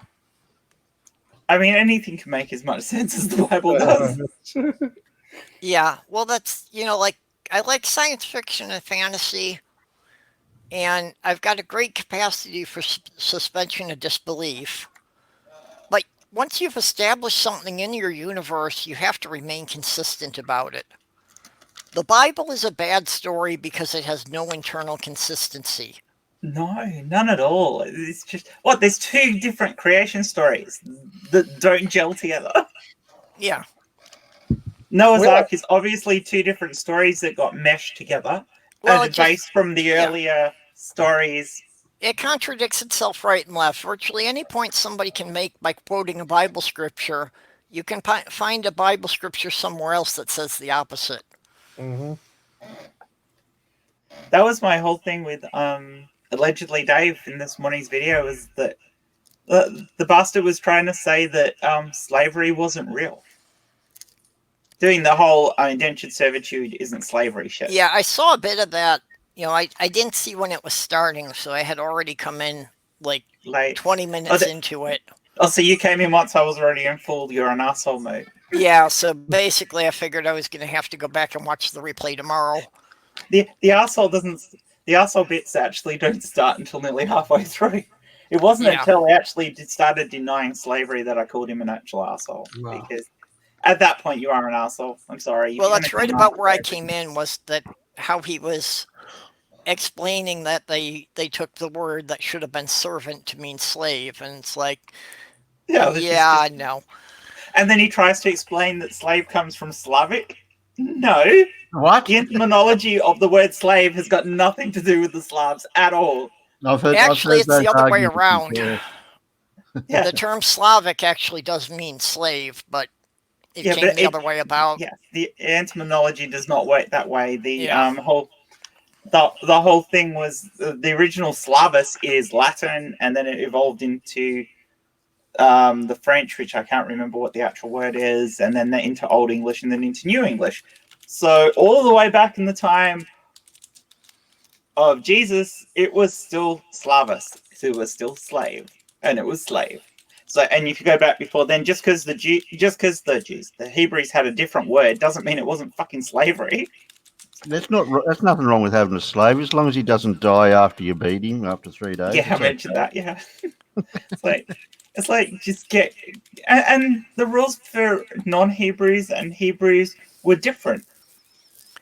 Well, and the fact that people would even argue it about that the words we use in English now don't fit, and it's like, are you oblivious to the fact that this was all written in Greek and Hebrew? Yeah, So the English words have nothing to do with it to begin with. yeah, that too. But I didn't even mention that. It's like his etymology was wrong anyway, so that discounted his whole point anyway. As soon as his and twice he screwed up the etymology of words. I'm like, yeah, because he tried to argue that the word job came from Job. Well, it's spelt the same. That's about the only thing in common. It's like, oh my god, where? Yeah, well, and again, it's how we spell it now. It's not like you should be surprised about this, about somebody who thinks the world is flat and drinks his own urine. Oh, I didn't know he was that far. Yeah, he's a flat earther. He drinks his own urine, and he's a part-time breatharian. Because, of course, you can't be a full-time breatharian because that would mean you're dead. Well, also, wouldn't drinking his urine violate being a breatharian, because he's not supposed to take in anything. Most of them drink, though. Yeah, They probably fill it with sugar. Yeah. Again, it's a movement I can't believe anybody takes it seriously or expects anyone to believe them. But unfortunately, some people have, because there have been people who have died. Yeah. So it's kind of dreadful that they're even promoting this crap. Well, But I it didn't is, even go into that because his whole slavery thing was bad enough as it was. Yeah. Well, that's why the woo is dangerous, because, yeah, some people will buy into it to the point that, that they'll get themselves seriously sick or dead, or they'll wind up killing their kids. No, Pirate Kitty, that's that was right. my first video on Dave. I am not sure I could sit through another one of his videos at the moment. I may rehash his other crap that he believes at some point in the future. Yeah, I definitely, I'm not going to get into doing live debates at all. Yeah. Yeah, I really don't even want to get into doing response videos, but I'm sure that at some point, if I keep with this long enough, sooner or later, somebody's going to, come after one of my videos, so. Yeah. As far as I'm concerned, if people are going to do horrible, well, he wasn't doing, but say horrible things like Dave did about slavery and disenfranchise people like that, then who suffered, then Yeah. I'm pretty sure they're fair game.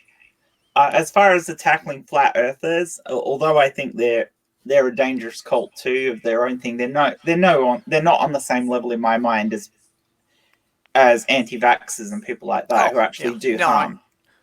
I certainly didn't mean that you shouldn't be going after them. I'm just, I'm saying it's not something that I could do, just because that kind of stuff, it's like I'd want to do some research. So just doing it on the fly, I don't think is really something I could I could do handle. it on the fly. I did the whole thing on the fly. I'd already seen the video before, and I actually recorded my responses in real time to it. The whole thing. It took me ages. Yeah. No script. So, but yeah, I'd much rather that. I think it looks more natural than a scripted thing if you can try and do most of it on the fly. There were bits I had to read off because, like when I was reading out the Bible verses, or when I did the etymology of some of the words, I actually had to put that up in front of me because some of it's really quite hard to get straight in your head. But most of it I just said off the cuff. Yeah, even like that, it's like I'd have to look up the Bible verses. Oh yeah, You know, I had to look them up too. Yeah. I mean, I knew what they were, but I had to read them off. It's been It was so too long hard. since I read it, that's all pretty much blurred together, so I don't know what came from which book of the Bible. Yeah, I'm the same, Purple. I have to look it up. I know it's all there, but if you ask me to quote verse and chapter, I couldn't. I'd have to look it up, and then I'd be paraphrasing it if I tried to say anything off memory. I'd have to go and actually read it off the original. Yeah, Pirate Kid, I agree that for the adults, it's, whatever they want to do is fine, but the problem is the parents. That at what point can somebody step in and say that the parents are endangering their children because of their beliefs? Yeah, I agree. I think the same with the Jehovah's Witnesses with not allowing blood transfusions and shit like that. Yeah. Oh, it's our belief. Yeah, and your belief is hurting people. So if your belief is hurting people, fuck off. Well, and, there's all sorts of people who are claiming a religious exemption to getting their kids vaccinated. Yeah, and I agree with you there. They shouldn't be allowed to do it. Yeah. At least not get mad especially when the for schools don't want their vaccinations. kids. Sorry? At least not get mad when schools don't want to take their kids in. Yeah, but they'll just go to highly religious schools and get even more indoctrinated. It's a vicious circle. It's horrible. Well, and even if they're not going to school, they're taking their kids to Walmart. Yep. So they're still being exposed to the population at large. Yep. And we have to protect those kids who can't be protected, who cannot have immunization, not the ones who don't have it by choice, but the ones who can't. I'm not saying it's not bad. I'm just saying the least they could do is just stop being dicks about it. Yeah. But they can't. They're not educated. That's the biggest part of the problem. It's the lack of education about stuff like this. I mean, I was having an argument today in Twitter with a philosophy major who was arguing that because somebody in the past was a bad person, we should disconnect this. We should stop using all the research and discoveries that person made in their No, field. no. Yeah, legitimately, she was You arguing got this, and I said, you got to separate. "No, fuck you." It's like when people say you shouldn't watch someone's movies because it turns out they were a douchebag. You got to separate the art from the person, Yeah. or in And some cases, the science from the especially, person. I can accept more if people don't want to watch it. But in a scientific realm, if you're going to say, well, we can't use your scientific advancement because you're a douche, no. No. The achievement stands on its own. It is Well, and Mhm. separate actually, from the person. I have kind of an opposite perspective on that. It's like one of the arguments, is like they did all these experiments on people in the Nazi concentration camps, and people are saying that you shouldn't use that research. And it's like, well, the people died for this. So at least if you're using the research, at least that gives their deaths some kind of meaning. No, that's not opposite. I totally agree with that. Yeah, yeah. That's my That's point right on the exactly. nose. It's horrific, Yeah. and we should learn where this stuff came from, and we have to learn from our No, I mistakes just mean as a coming at from the civilization. opposite direction there. Yeah. What's up, Jelly Duck?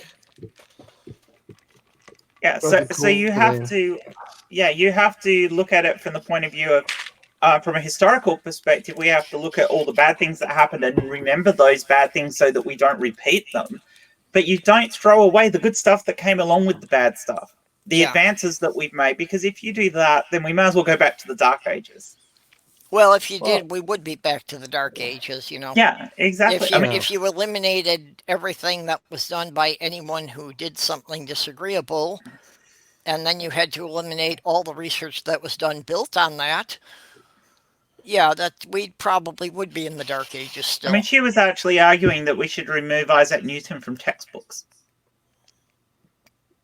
No. Oh, because How Isaac about Newton no? was wrong and his studies were replaced by Einstein. Well, no, Einstein built on Newton. Newton was not wrong. He just wasn't complete, because that's how science works. Yeah.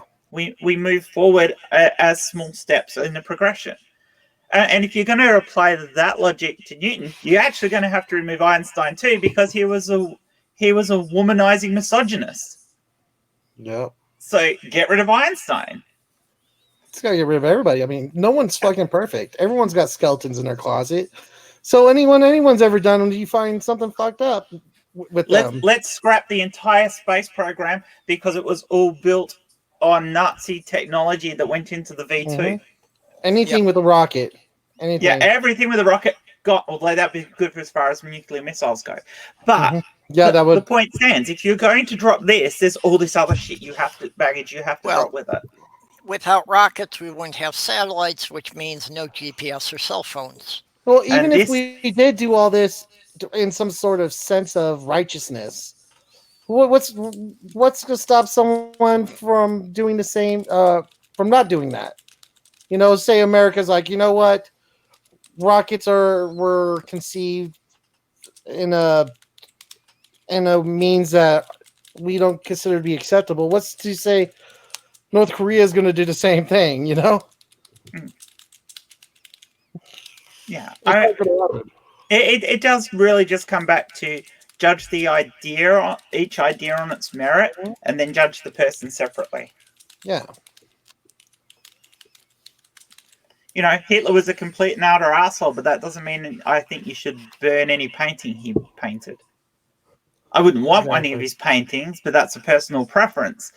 Yeah. But you wouldn't burn it. Well, that's what I was just saying to Pirate Kitty on the side. As far as the entertainment stuff, the music or that, it's like a lot of the stuff after the scandals comes out, I can't enjoy it for its entertainment value anymore because it makes me think about what the person did. Yeah, but that's your decision. Yeah, that's your point of yeah. view. I'm not saying you should can. completely burn it. I'm just saying I personally am not going to listen to it. Yeah, and that's perfectly reasonable. Let's take that with a controversial one: Bill Cosby and the Cosby Show. Mm-hmm. Now, there's a lot of people who would never watch that again because it's shit that Cosby did. But my take on it is television shows shouldn't necessarily stop playing them because there are more people involved with that than just Cosby, and other people have the right to royalties from those shows Yeah, as well. it is unfortunate for the other actors who were involved. Yes. Yeah. And it does, and just because Cosby was an asshole doesn't necessarily Yeah. mean the whole show has to be canned because of him. Although, Then it comes. Of course, there is the aspect that less people will watch it, so they're less likely to play it. But yeah, that's that's honestly, a public pressure, not a knee-jerk reaction from the studio. Yeah. yeah, honestly, the Cosby thing was something I was glad that didn't come out a couple of years earlier, because he was really a father figure for my fiance, and that would have crushed her to find out about that stuff.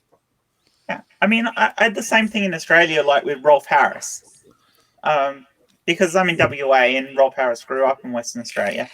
There's a hardware store in Bassendean, and it had artwork that Rolf had done painted on its walls. And as soon as he was indicted, not convicted, indicted, they painted over that artwork. And I'm like, what the fuck? You are ruining art because this guy may be guilty. You know, not actually guilty, just may be guilty. Yeah. And that kind of pisses me off. That's Luddite behavior. Well, and unfortunately, I think in cases like that it's because, when there's a public uproar about it, whoever owns the building doesn't want to be associated with that anymore. No, I totally get that. I just also find it to be a bit disgusting. That is in as disgusting as I find what Rolf did himself. Yeah. I find that inability of us as a society to separate the art or the science or the other creative aspects of a person from the person's behavior itself is problematic. Yeah. Yeah. Well, like Angie was saying about, growing up listening to Bill Cosby's stand-up, and that's, I did too. Yeah. I still think he's funny as hell. I think his morals are fucked up and he did a fucking horrendous thing. He's still funny. Yeah. He didn't stop being funny because he was an asshole. Well, and it's like he did the cartoon of the Cosby Kids. And it's like they stopped playing those decades ago because people complained they were racist. But they were made by a black man, recollecting his own childhood, and these were basically based on people he knew in his neighborhood. Yeah. And they accused it of being racist. Yeah. It's that you've got to be super wokeness. There's nothing wrong with being a bit woke, but when you take it to an extreme that you're looking to find the bad stuff in anything, then you've kind of jumped the tracks on where reality is. Yeah. Well, and unfortunately that woke is a trigger word for me, because it's like, it seems most of the time when it's used, it's got to do with some kind of conspiracy. Yeah. But it's not just used for that. It's used for what I was talking about the other day with persecution points and persecution politics. Yeah. Like, I'm more persecuted than you, so I can't persecute you. No, that's not how this fucking works. Anyone can be persecuted by anyone else. It's the oppression Olympics. Yeah, it's the oppression Olympics. Exactly. And it just that kind of attitude just shits me. It really does. I mean, I hear it all the time in the trans circles, and it's why I stay out of it a fair bit, because it just shits me off. It's like, no, just because you are this doesn't mean you can't be an asshole as well, because you fucking can, because I've heard it and I've seen it. Well, I went through that in the early 80s because the gays and lesbians were arguing about whether or not bisexuals should be allowed in their community. Yeah. Well, they did the same thing with trans people. It's like, Yeah, then it I happened think 20 you years people later. are. We went through the same, and that's the thing. We keep going through the same arguments. We keep playing the same battles over and over. Why can't we just agree to treat everybody the same instead of it depends what label they've got? This is why I don't like labeling myself a feminist, and I prefer to call myself an egalitarian, because feminism comes with a whole heap of baggage that is all about persecution politics. But being an Yeah. egalitarian doesn't. And it just means you Yeah. want everyone to be equal, Yeah. which is what we should all strive for. Well, and again, it's like, I grew up with the feminism in the 70s, which was, just about equal opportunity and equal pay for equal work. So that's, when somebody says feminist, that's still what I'm thinking about instead Yeah, but of it's not what they mean now. instead of the shitstorm it's become now. It's the whole thing of rape culture, and Oh, we've got got to somebody else hiding. artificially create evenness. So yeah. Hello. Hey, Andre. Woo! I hope you Hello, weren't down there everyone. too long. I didn't notice it right away. It wasn't even a minute. Okay. That's one of the things about Streamlabs I still don't like is that it only shows the top 4 people and anybody below that's kind of hidden under the toolbar. I'm used to being a ninja anyway. We're good. Ninja Quandre. How are you, Quandre? How is everyone? I'm good. Good. Good. I mean, I should know by now already because I've been listening to you guys talk for a little while. But I'm in the conversation now, so I have to ask. Oh, even more in the conversation now. Well, how about you? How are you doing? What have you been up to this week? Moving. Well, packing. Oh, Oh, Yes, my landlord is selling, and I'm not buying, and so we had to move and find a place, rental, a house, because we have 3 children. That's in the same school district because we're not moving our children again because I have a 12-year-old that's making friends in his school, and you just can't do that to children. And being the new kid in a new school is just terrible. yeah. So we had to find a place real quick, and we did. Actually, it was a 3-day time span from the time we found a place online, checked it out, and had a deposit and lease signed. We have 30 days to take ownership of it. So, cleaning carpets and painting, all types of stuff. We tend to leave a place in better condition than we moved into because that's just how we roll.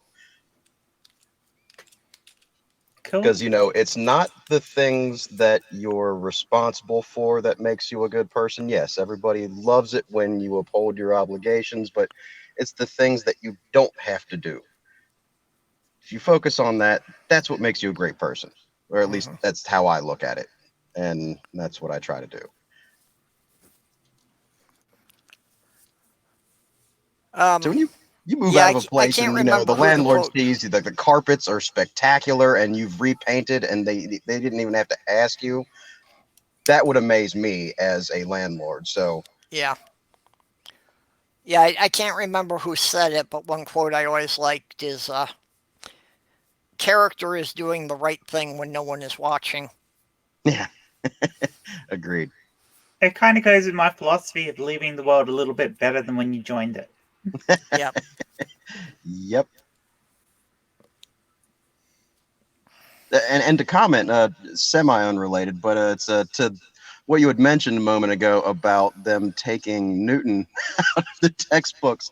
I tweeted earlier something about true situational irony and how I love it, but isn't Yeah, Newton you saw the thread, did you? his famous quote, "If I see farther, it is by standing on the shoulders of giants." Exactly. I mean, Okay, that was Newton. Yeah. was it Newton? Oh No, man, it wasn't. Wasn't that actually I Einstein believe that talking quote. about Yeah, Newton? that quote may be slightly older, but he is It was. definitely accredited for it. Yeah, Einstein said it about Newton, and Maxwell.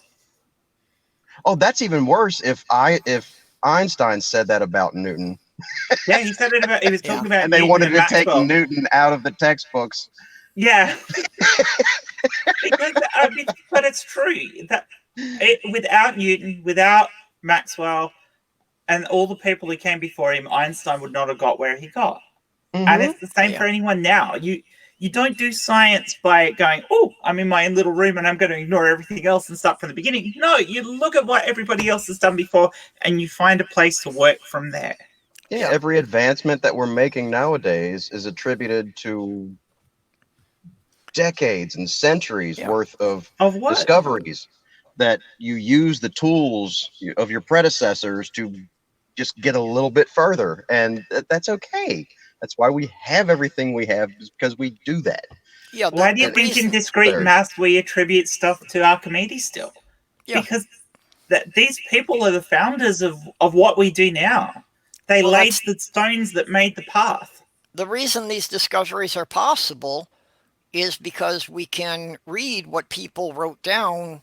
You know, we can read the discoveries of people who died centuries before we were born. Yeah. And if we lost that, we would go back to the Dark Ages, literally. I mean, it's why we went through the Dark Ages, because the church went and destroyed all these books. The Great Library of Alexandria. What?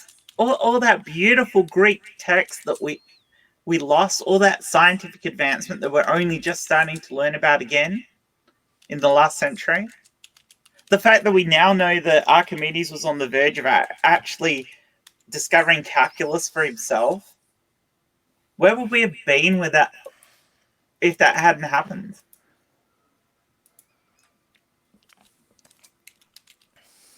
Sorry, I destroyed the conversation there.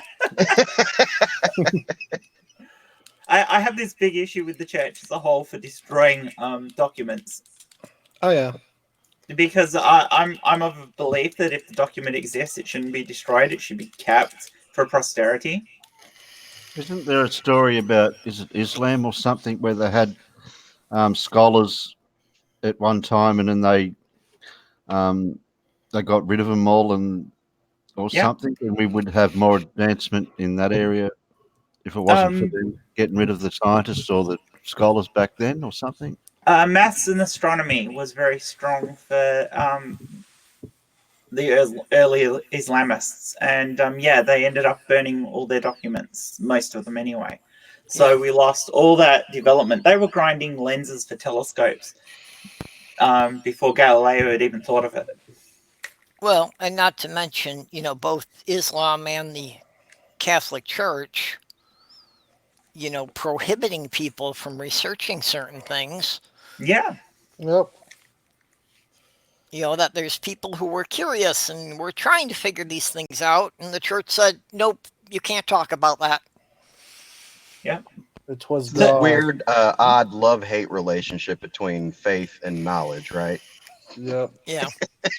Well, because knowledge can remove trust in faith.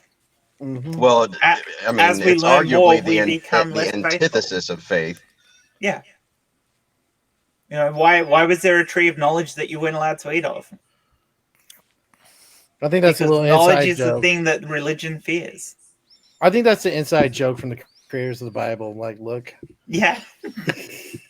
Can't believe these people. Yeah, I mean, it's so obvious. You cannot have this knowledge. Here, eat this apple. It's full of knowledge, but you're not allowed to have it. So it's the Babelfish argument. Mm-hmm. Yeah. I cannot have proof, because with proof there is no faith, and without faith I am nothing, and God disappears in a puff of logic. Yeah. Nice. Puff of Logic sounds like a perfect YouTube name. That is nice. I might have to use that. Yeah, you should change your name. Like I said, I've got to come up with something new that's, you know, it's got to be something that people can spell so they can search for it.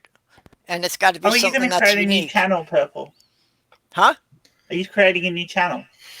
I think I'm going to have to, because my account is screwed up in some strange ways that nobody can figure out. And YouTube, of course, won't answer any of my emails. How about purple rhymes with logic? Yeah, purple rhymes with logic. Yeah, it doesn't quite have the same thing to it, but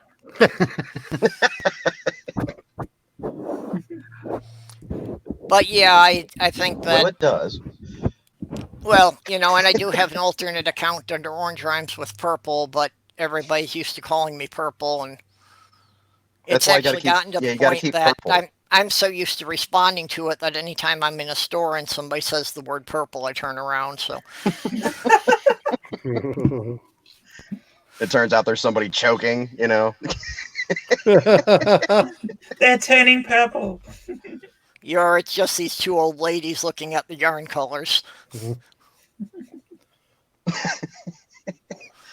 Which would be convenient if you were trained in first aid. I mean, A little bit better than most Boy Scouts, but yeah, not anything that people would consider formal training. A I lot am of it's been actually on the job certified in training of first just, aid. I've had to learn how to do it myself. You work on construction sites, somebody's got to do it. I think it's like once every 2 years I have to get recertified in first aid. I mean, it's a food plant, but I get fire safety training, I get first aid training, Nice. all types of stuff. I mean, it's just kind of in the package. It's great. It's all right being certified as long as you don't get institutionalized at the same time. Gotta be Well, careful that's when you're debatable. certified. Gotta be careful because if you're in like a different state or whatever and your certification's not good, you can get sued. Is that Well, the right? difference between institutionalization and shift work, that's debatable. Yeah. I got my basic lightsaber certification in Texas, and then when I went to California, I had to be careful not to try to save anyone's life. But Well, my sister had that when she moved because she's a registered nurse. So just when she moved to another state, she had to get recertified for everything. yeah. Hi, Kitty. And it's like there was a contradiction that nobody bothered to explain, that being a registered nurse meant that she had to be a first responder if she saw anything happening. However, not being certified in this state meant she could have gotten sued for doing anything. Mm-hmm. There's a lot of legal shit that goes with saving someone's life that you wouldn't think would go with it. It's like would someone really sue me if I kept them from choking to death?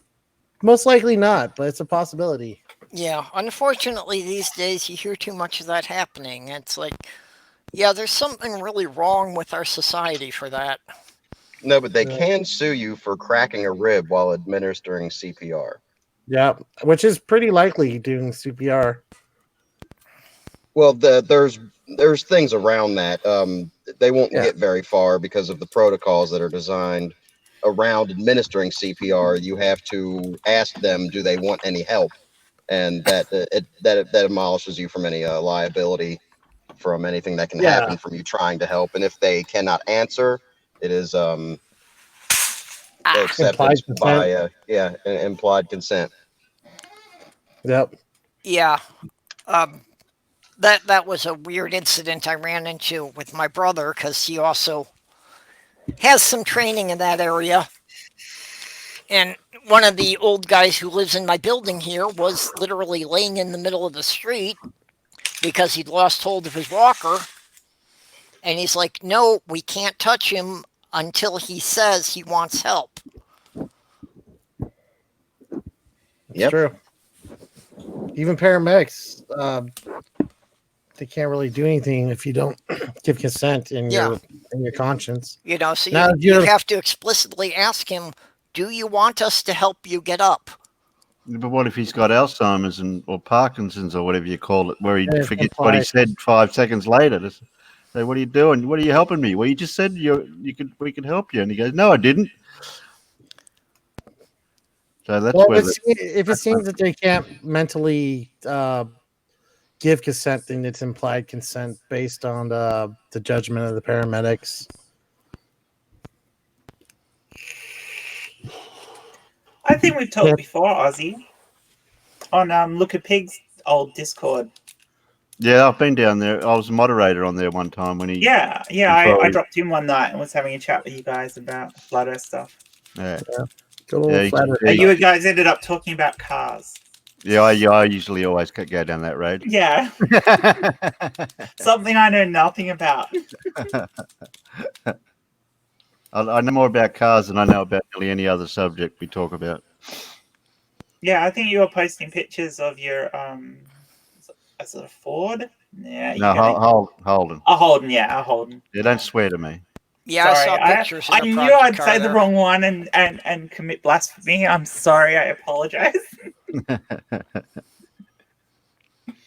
Yeah, I Yeah, fix houses. I don't get cars very well.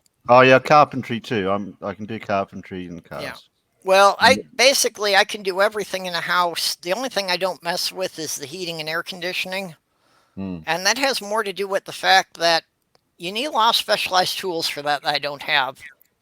I can do basic electrics, but not But in depth. yeah, short of doing the heating ducts, if you gave me the pile of materials and a couple of strong helpers, I could build a house from scratch. Yeah, PowerPoints and light fittings, things like that are not a problem. The electrical and plumbing is actually the part I like to do because then somebody else has to come by after me and cover it up and make it look nice. I don't have to care what it looks like as long as it's functional. Yeah. Well, guys, I'm probably gonna go hit the road. But it was Okay, nice well, thanks talking for to every coming one of in. you guys. I'll try to give every one of you guys a sub if I. Yeah, well, I should be able to. There Hi, should be Ivy. no excuse. Yeah. All right, yeah. Well, we'll see you later. But yeah, if I Enjoy wind that up, stack hitting. like I said, I'll probably wind up making a new channel. I expect that's probably going to come in about a month. And I'll certainly need a lot of help and a lot of shout outs from people just to even get subscribers to migrate over to the new channel. You'll definitely get a shout out from me, which is always fun talking about your channels anyway. But yeah, so guys have a good night, and yep, I've given subscribes to each and every one of you guys. So have fun. You too. Bye. Bye. Take it easy. Bye. Bye.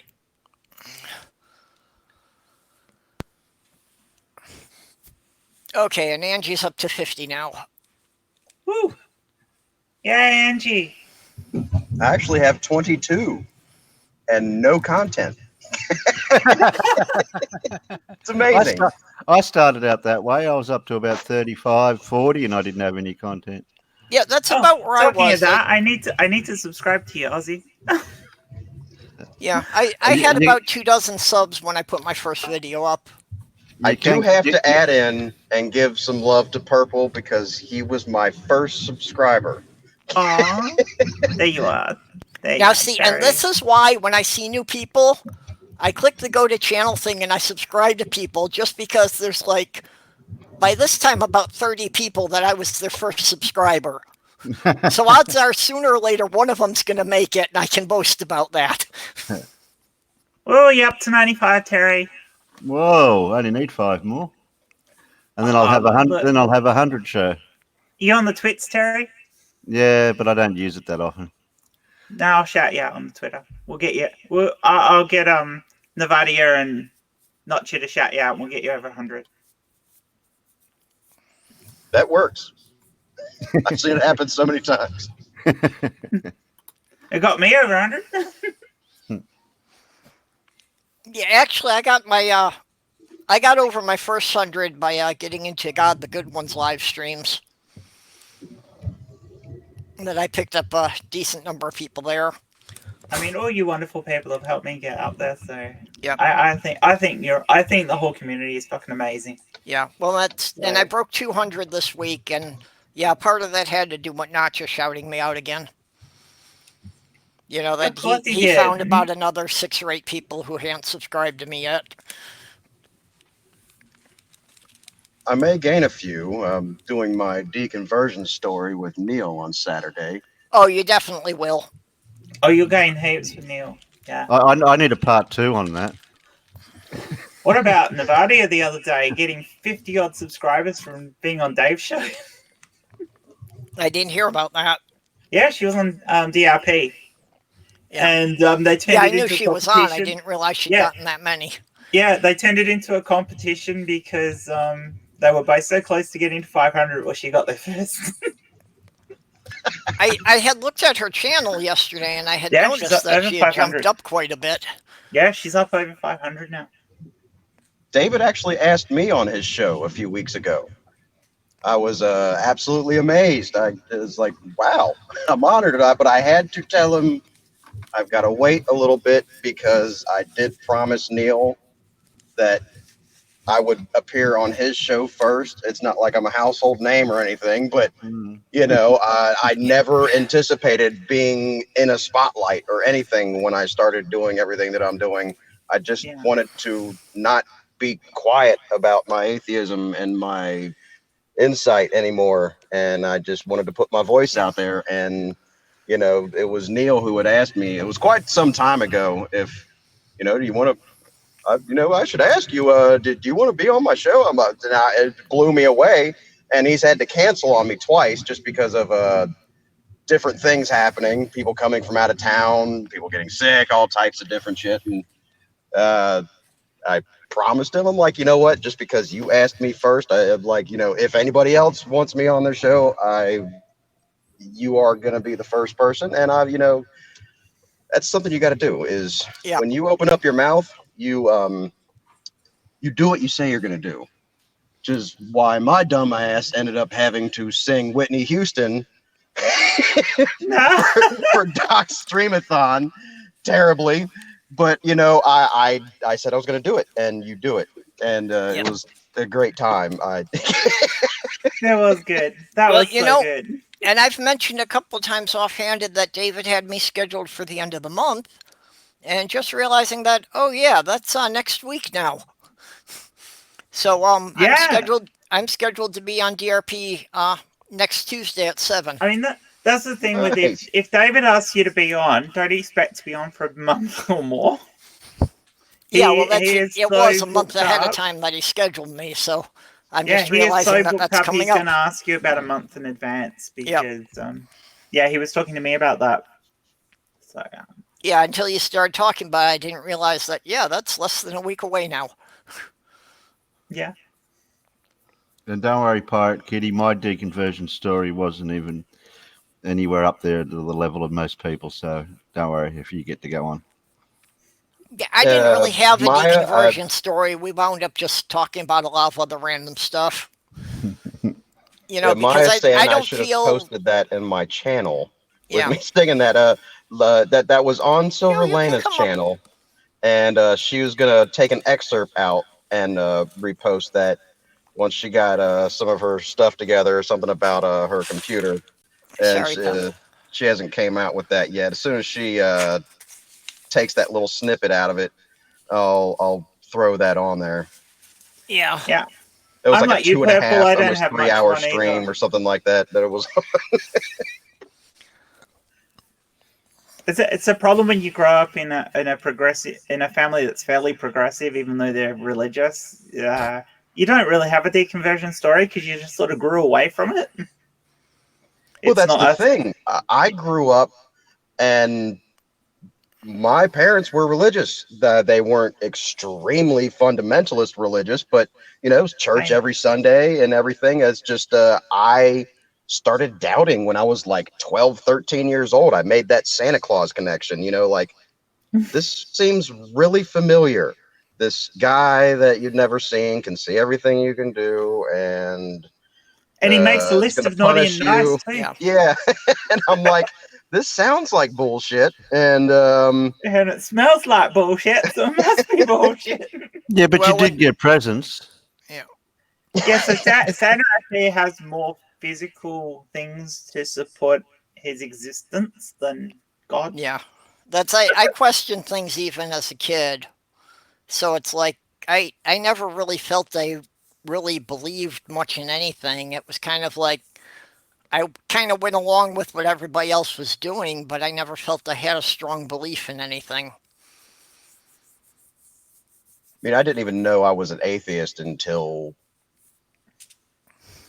probably it made not even like a decade ago because of that definition, that very poor straw man definition of atheism that everybody gets fed with. You are just a God hating, there definitely is no God and you have proof, but you just can't give it to anybody. And just that illogical atheist definition that everybody gets it. I didn't, Yeah. that's what I thought an atheist was. So I'm like, I just ignored all ists and isms and I am just me, so, but once I got into the secular community, I started watching more like AXP and watching Seth Andrews videos. And over the, course of the past 5-10 years or so, you start to understand exactly, what, I am an atheist. I just don't believe. If you're a doubting Christian, and you're not 100% sure, even agnosticism, you don't know. Most people think that agnostics is like, I'm kind of on the fence. It could go either way. You're an atheist. Oh, you wouldn't want to have that argument with Steve McRae. I don't want to have any arguments with Steve McRae No. because I've heard him argue and I'm just not up to that level. He's a much better interlocutor than I am. And regardless if I have a better point or not, he's better at getting his point across because he has got way more experience arguing with Having people said than that, I he's do. actually pretty good at listening Yeah. to people. He is. So He is. Yeah. it's amazing that he can do that when he's obviously, I'd say a good 60% of the time he's the smartest person in the room. Well, I Indeed. stopped watching Steve McRae about a year ago because it always seemed that whenever he was in a debate, they spent more time arguing about the definitions than anybody did making any points. And he still does that. It Yeah. was like Well, that's a today's very show. important part of an argument. It is, Not which is why he's talking pedantic over each about it. other's head with just, you're talking about different shit and you're using the same terminology. No, define everything. If you can't agree on that, you're going to get nowhere and you might as well not even bother arguing. So if you can't agree on the words that you're using, you're wasting your time. You had a No, guest on I his show agree. today that was just like that. That he was throwing out his own definition, and everyone on the panel was trying to explain to the person, what definition do you mean, and trying to explain them that words have meaning, not just yeah. Yeah, well, I think maybe, if you're arranging an organized debate like that, shouldn't you kind of have a glossary that's decided on beforehand so at least everybody, Yeah, knows what terms they're arguing about?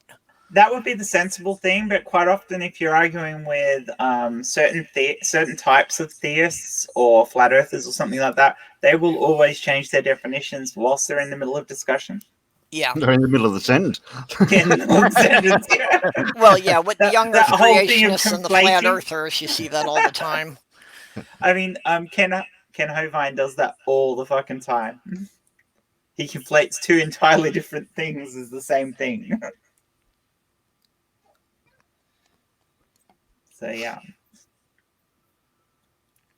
Dead Space. Now, I was reading what Doc Fearson wrote that personally, I'm already tired of the what is an atheist agnostic. It's more important to me to point out that I'm not religious. That I think explains me better than the atheist label. Yeah, I think Yeah, that I helps do it the same simplified, thing. Yeah. I say that I'm agnostic towards the existence of a god, but if you present your god, I'm probably going to be atheistic towards that. Yeah, well, like I say, I really don't care whether or not a god exists. It's like, even if I give you that he's there, you've got to give me some reason why I should care that he exists. If a God does exist, he may be a bit of a bitch. Because Well, there's been a if lot of he's the people one throughout described in the history Bible, that's yeah. really said some pretty awful shit about him, and they seem to be doing okay. So he doesn't seem to, want to step up to the plate very much. So if he is out there, he doesn't really seem to want to defend himself very much. And if there is a God out there, he's not the one in the Bible. Yep. Yeah. It's just not possible. Not as presented in the Bible as we have it now. Maybe in some original text way back when there was a God that's represented somewhere. But If he is the one in the Bible, somebody really missed a few memos. Oh yeah. But you can't have an omnipotent, omnibenevolent, omnipresent God and have free will. I mean, I know there's arguments as whether or not we actually have free will anyway, but you cannot have that. Yeah, so there is no choice, which means we are all pre-condemned. So you are created to be the sinner you're going to be, and you're pre-condemned, so you're created to already go to hell. Yeah. That free will is the biggest fucking cop-out I've ever heard. And it's just like my ears swell up when I hear free will. It's so aggravating. Well, I'm sorry, if your God already knows everything and is in complete power of everything, there is no free will.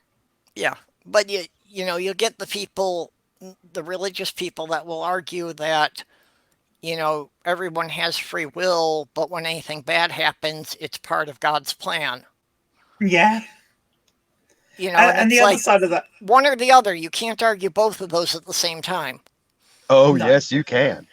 Well, they not that you're right if you do, but you can argue anything if you have the drive to do so. I am married to a fundamentalist Pentecostal. And really, that must be so hard. It's interesting. But you make your bed, you're lay. I did not marry her that way. She became it. She became it, and I did not follow in her footsteps. I am still who I am. Was she a Christian before, or did she become a Christian? Through my definition, yes. She believed there was a God, but she didn't follow any. She didn't read the Bible all the time. She didn't go to church. She just knew, quote unquote, there was a God, and that was it. But now it is. She's 3 times a week going to church, on the praise and worship team. Oh my God. Full heavy indoctrination with the children. And she's still my wife. I love her. And we took vows. It's the whole better for worse thing, and this is part of that for worse. And she's still a person, because I am a humanist before I am anything.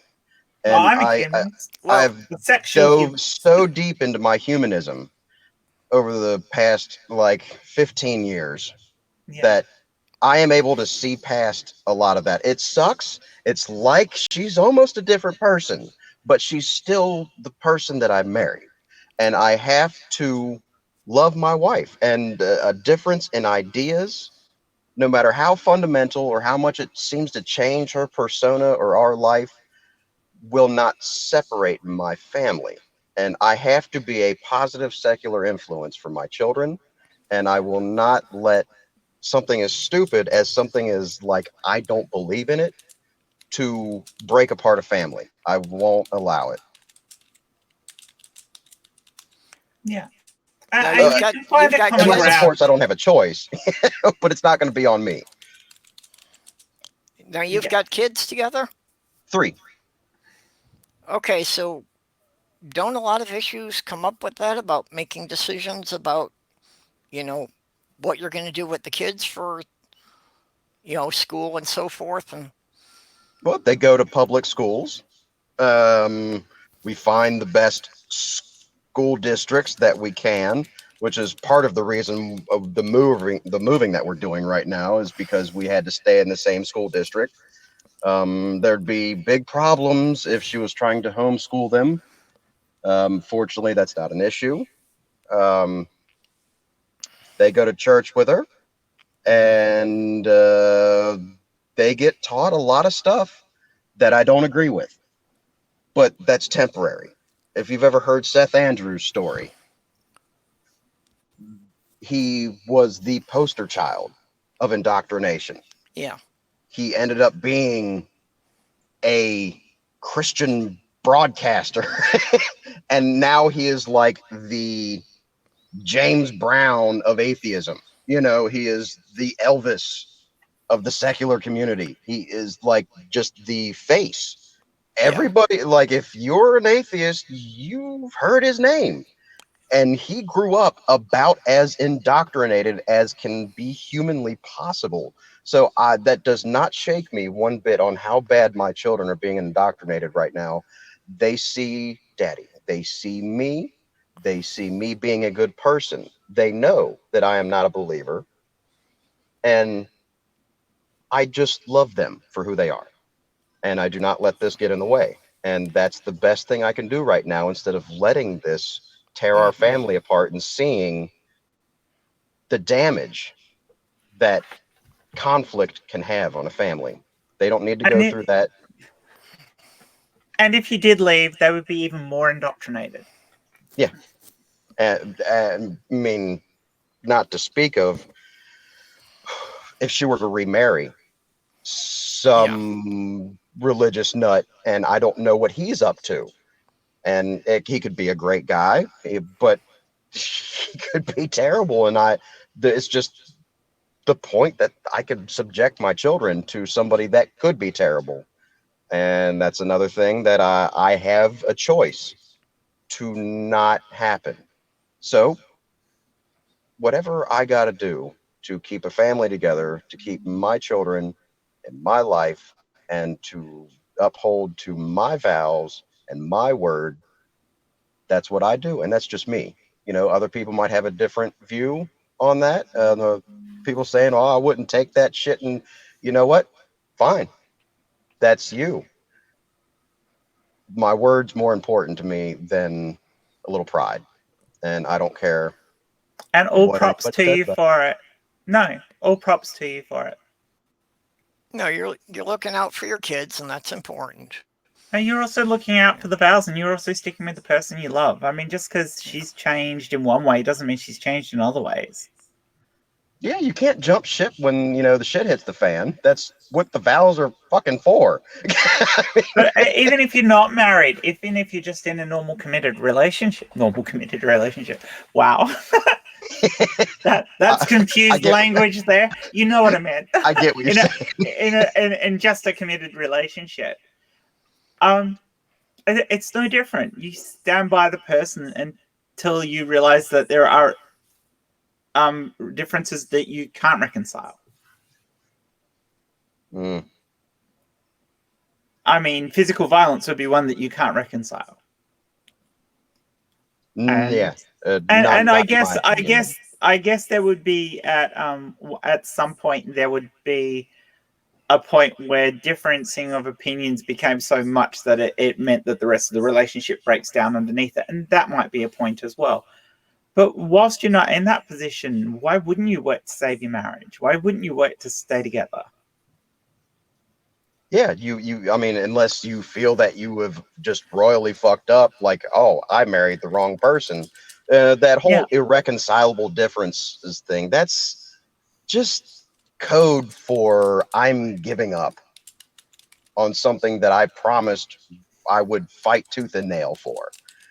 And I don't think that that's right. I mean, yes, there's situations where you're just in something that has become absolutely toxic, but people give up way too quick on a lot of things, not just marriage. Yeah. You fight for what's important to you, and period.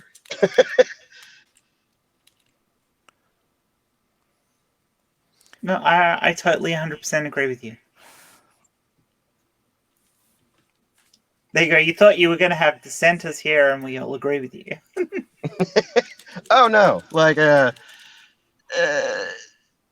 I really don't expect any conflict on that on my concept on it. As you know, somebody's always going to give you shit for no matter what, no matter how right Oh, or peop- wrong you are on something. Somebody's going to give you shit, but I don't But expect it because, well, really, I there's don't care. always people out there who just live to kick the shit, basically. Mm-hmm. Well, That's all they want to do. They see something and they go, right, I'm after that. yeah. And I'm no stranger to the interfaith relationships because I was pagan for 25 years and virtually everybody I dated was Christian. So I had 2 long-term relationships involved in that period. Whew. Yeah, So I feel you. Yeah. I've mostly dated the non-religious, but my first marriage was with a somebody who was very religious and has become even more religious, but we're still friends. So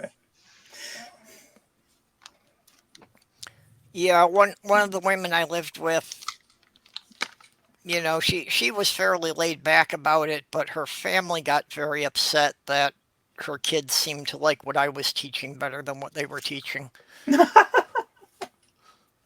awesome. Well, I haven't done pagan purple. I went from Christian to just spiritual. So I sort of believed that the whole universe was kind of a spiritual being. Yeah, well, I never followed any particular tradition or that, but I observed the solstice and the equinoxes and, just the general holidays. And My thought of faith when I became spiritualistic was more or less what the Minbari have in Babylon 5. I never watched that series. So, but So if I'd got the bone things, I could have been a Minbari. yeah, I always kind of had the concept of sort of the holistic universe, which I guess would have, made me more Yeah, like a very similar. deist. Yeah, That I was very deist. Yeah. yeah, that just kind of like the universe was God's body, so we were each like a single cell in the body of the God. Yes, that's exactly how I was. Exactly. So yeah, that kind of deistic religion was what I went to from Christianity, and then from there I started listening to things like the Atheist Experience and Aaron Ra, and that led me into becoming an atheist. You gotta love Aaron Ra. I love Aaron Ra. I so have a thing for Aaron Ra, but I've said it many times. I got to party with him. Yes, and I'm jealous as hell. You and Diana, damn you two. That And was worth live the to tell trip. the tale. She got a freaking hug. Yeah, that was worth the trip. Also, have you heard Aaron Ra's Bigfoot story? I have not. Oh, um, shoot, I will have to find that for you for a second here. Hold on. Aaron is just amazing. I, aside from the show on Non Sequitur, I have not, and talking to him a little bit on Twitter, I haven't had much to do with him, but I think he is absolutely awesome and I love him to bits. And if he wasn't married, I'd be chasing him down. Oh, there we are. Mind you, I'd probably have to fight so many other women to get to.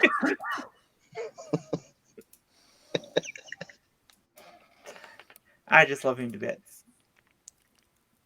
Okay, yeah, I'm gonna drop a link in the side chat here. Cool. I'll go and have a look at it later. It's actually only about 2 minutes. So Yeah, but I'm not it's going to do it whilst we're chatting. Yeah, it's a real quick little story. But so you'll get the joke later. But it just happened that my sister had given me a bumper sticker that said Bigfoot saw me, but no one believed him. So I got Aaron Ra to sign that, and I'm going to frame it with the picture I took with him. Oh wow! After you read Brilliant. the Bigfoot story, you'll get the whole joke. Yeah, no, I will. I'll Go and watch that later. And I love Aaron. I'm amazed I actually haven't seen that because I've seen most of Aaron's content. So, and like I said, he's an absolute sweetie. From my interaction with him, he's just amazing. Yeah, Jen Morgan saying, I don't think I could marry a religious person of any religion. Them believing in all that magic says to question how well or clearly or objectively they are able to gather and process information. And that's even as a pagan, it's like I looked into a lot of things like the crystal healing and things like that, and I tried to come up with theories of how this could operate, including things of like, okay, if we have a 12-dimensional universe type things and all this, but that I couldn't accept anything that contradicted what I knew to be scientifically correct. The thing is, So it's anything like, that yeah, even as a pagan, it's like I tried to believe the magic had a way to work, but I had to find some way to fit it into what I knew of the universe actually working, yeah, which is why I eventually had to give up on the idea. the thing is, anything that's highly advanced science to somebody who doesn't understand it can look like magic. Yeah. So, Yeah. Any sufficiently advanced technology Yeah. is indistinguishable from all magic. from magic. Yep, that's Arthur C. Clarke. Yeah, and if you go back far enough, your slightly advanced technology Is it magic. was there at the same time as you were the farmer. So the priests had access to this knowledge of being able to do this weird magic-y trick-looking stuff that nobody knew how they did. They didn't have a concept of this was fake, so they were able to push across this thing that miracles were real. Yeah. Insert explanation here. That's right. Oh, God did it, or this God did it, or the magic of the universe did it. I've got this perfect trick plan. Do you know what flash paper is that magicians use to make a flare? Yes, I do. Yeah. Okay. If I'm ever in a situation where I know I'm going to be expected to swear on a Bible, I'm going to have a wad of flash paper in my hand, and I'm going to have wires to an electric igniter running up my sleeve, so that as soon as I touch the Bible, it just catches fire. Yeah, there'll just be a flash of fire, and I've got to pull my hand away. Oh, that would be an awesome thing to do walking into a church. You could just draw a little flash picture of paper around Batman you. on your palm. You might not need the flash paper. Flash paper around your shoes, and you ignite it as you walk into a church.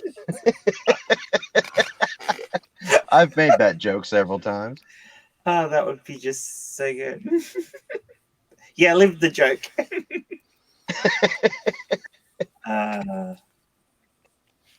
Yeah, I'm pretty sure there I have got been a few things in my life that I still lack a good scientific explanation for. So there are still things I wonder about, but I'm not going to accept ridiculous claims about them. It's just that since I can't get the experiences to repeat, I've got no way to test them. Yeah, I'll and take there's that a nothing wrong step with saying further. that I don't know. It comes back Yeah. to that I don't know. Something happened, but I don't know what it was. I'm unlikely to ever be able to explain it, but that doesn't mean there isn't a valid explanation. I would say it's safe to say that there is more out there that I don't have a quotient scientific explanation for than things that I do. And of the But that ones that doesn't I mean that do, there are isn't they one. correct? Oh, of course. Yeah, there's an explanation out there. I just don't know it yet. Or can we ever know it? I don't even know that. So, and I'm okay with not knowing. I'm not okay with guessing. Yeah. Everybody loves a good hypothesis, but as long as you Yeah. state it correctly that it's a hypothesis, this is what could be it. Let's investigate. Yes, that's how you guess. You don't guess by saying, I think it's this, so it must be. Okay, Pirate Kitty says she's got a story to tell here, so I'm gonna. Oh, grab her in. Grab her in. Okay, Pirate Kitty, I'm sending you a link in Twitter so you can come in. No pressure. I want to hear Pirate Kitty's story from Pirate Kitty. Okay, check your DMs in Twitter. Should have a link therein.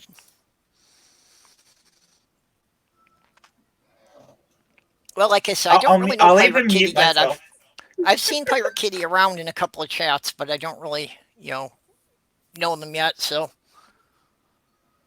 and sorry if I misgendered you. I was assuming you were female, but Yeah, you should. sorry if I made a mistake with that. I, not really thinking about it.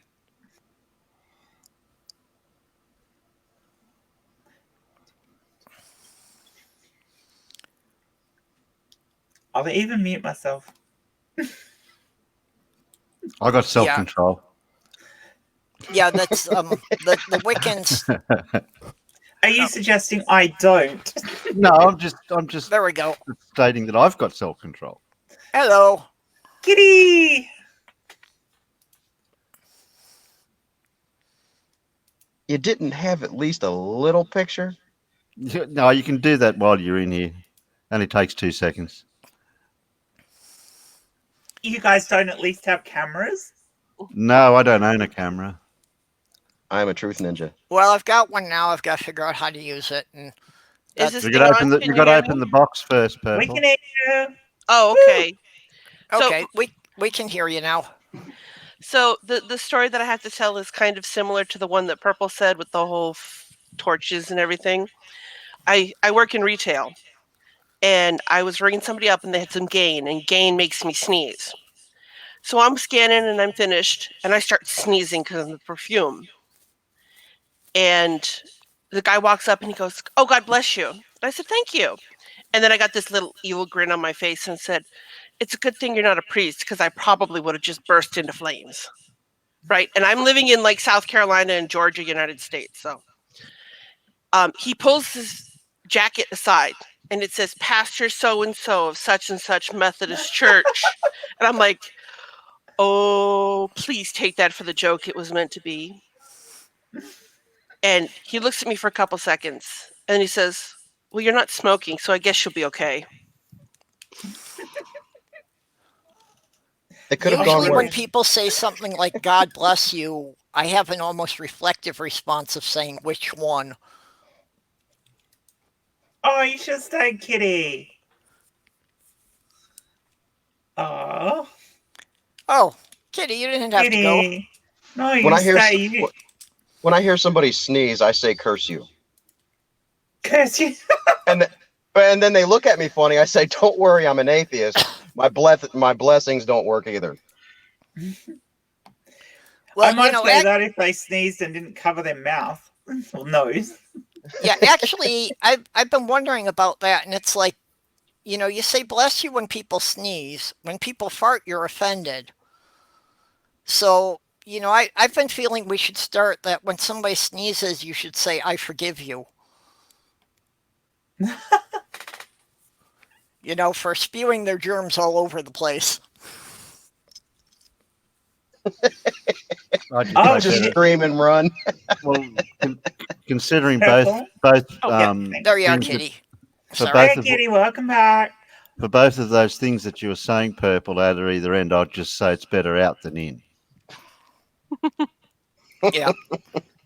By the Okay. way, Kitty, it's lovely to be in a stream with you. It's freaking awesome. Yes, it is. I'm less nervous than I thought I would be. I left Doc a link so that if he has a chance to come in, he can. He said he's got a story too, but I know he's at work, so. Oh, Doc's always got a story. Doc is so much fun. Well, I'm at work.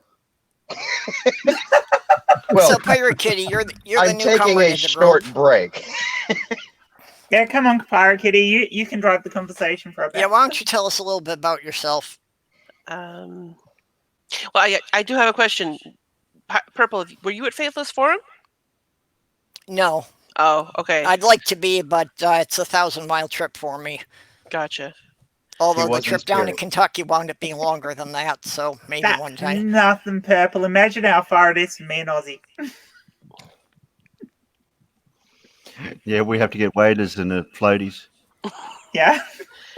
I always tell people I'd love to visit Australia, New Zealand, that area, but I have this irrational fear that I'll step off the plane and then something will kill me, like a Well, snake or a spider or a there's a ossuary or something. typical tourist indoctrination.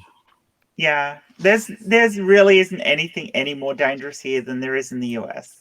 Oh no, I know. It's just you see these lists where it's like top 10 most deadly Well, snakes, and like 8 don't of read. them are in Australia. Yeah, don't read those lists. Yeah, most of them are just absolute drivel. I Yeah. mean, if you're talking about deadly snakes, you shouldn't be talking about poison. You should be talking about how often people actually get bitten, That's fair. And I've lived, and it's so rare. and I've lived where I've lived all my life, and I haven't seen a kangaroo or a koala. You haven't seen a No. kangaroo? How could you not have seen a kangaroo? Well, they don't hop down the street where I am in suburbia. I'd have to go out. Well, I'd have that's to go true. out back. They don't here, but I did grow up in a small town, so I've seen them hopping in town. Yeah. Okay. You just So, ruined wow. my fantasy of Australia. Yeah. Yeah, you really have to go out in the sticks to see them hopping down a small town. That's it. They've got I've like also- kangaroos greeting you at the grocery store, you know. Yeah, it really doesn't happen. Even where I grew up, it didn't happen. I had to get not in the town I actually grew up in, but in the neighbouring town, I've actually had to stop driving because of kangaroos jumping across the road in the middle of town. And every And time you go to, I've also had emus stop traffic as well. and when you Well, go to when you go to the beach, you don't have a Jaws type recollection of the movie where the shark comes out and eats you. Yeah, I I think I've only ever seen once a shark at a beach. My entire life, once. It just doesn't happen. It's no different here than it is anywhere else. Spiders are probably the things you see most often, and that would mainly be redbacks. And Well, I've even lived then- in same the as your U.S. black my whole widows. life. Yeah. I've lived in the U.S. my whole life, and apparently I'm the only one who's had a marsupial nest in my garage, huh? Wow. It was a Possums. possum. Yeah. Yeah, when we had some real bad flooding from the Des Plaines River, we had a displaced opossum decide to set up a nest in our garage. But technically, yours are opossums, not possums. Kind of depends which region of the country you're in. Does it? I Yeah. thought they were all opossums and not possums. Yeah, I didn't know think- that, but I can't didn't think put the there was O a in front of it distinction for some between reason. them. I thought it was just the way people pronounce it. No, there is actually a difference in them. No, there is. The Australian possum is actually different to the American variant. Even though they're both marsupials, they are Well, actually different. In the U.S., people will use both pronunciations for the same animal. Yeah, but possum is the Australian and opossum is the American. Okay. I always thought the opossum was just they always have like a really funny, surprised look on their face all the time. Oh, I almost hit one the other night driving home. Thankfully, I think I missed it. Okay, Angie's Oh. had possums in her garage too. I punched a possum in the face one time. it's still better than you having a raccoon. I'm not violent towards animals, but he Yeah. scared the fuck out of me. I sat down on the porch. I was like 19, smoking a cigarette, and I sat down. It was dark, and I just looked over, and he's like 18 inches from me. He looked at me, and he hissed at me. He fucked up. I panicked, and I punched him in the face, and he ran off, which I'm lucky because apparently they're quite timid when backed into a corner. So Could be He worse. ran. In Australia, you might do that to a Tassie devil. Because they're vicious, those little shits. Well, so are raccoons. Raccoons can do the Yeah, cute little raccoons, kitten yeah. act if you have food. If you don't have food, they'll just eat your hand. And do they're they actually freaking run off in a little intelligent tornado? raccoons. Sorry. Do the Tassie Devils actually run off in the little tornado? That would be delightful. No. It's Ow. a shame because it'd be brilliant. They don't even look like the Tassie Devil. They don't even look like the Tassie Devil in the cartoons. And they're probably smaller than a large rabbit as well. Yeah, well, that's true of the They'd roadrunner still kill a too. rabbit. Trust me, they'd still kill a rabbit.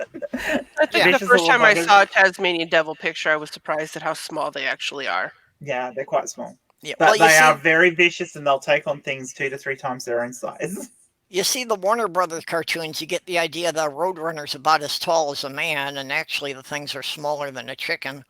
Yeah, the tiny little things. So I think we've all learned we just can't trust animation for our information.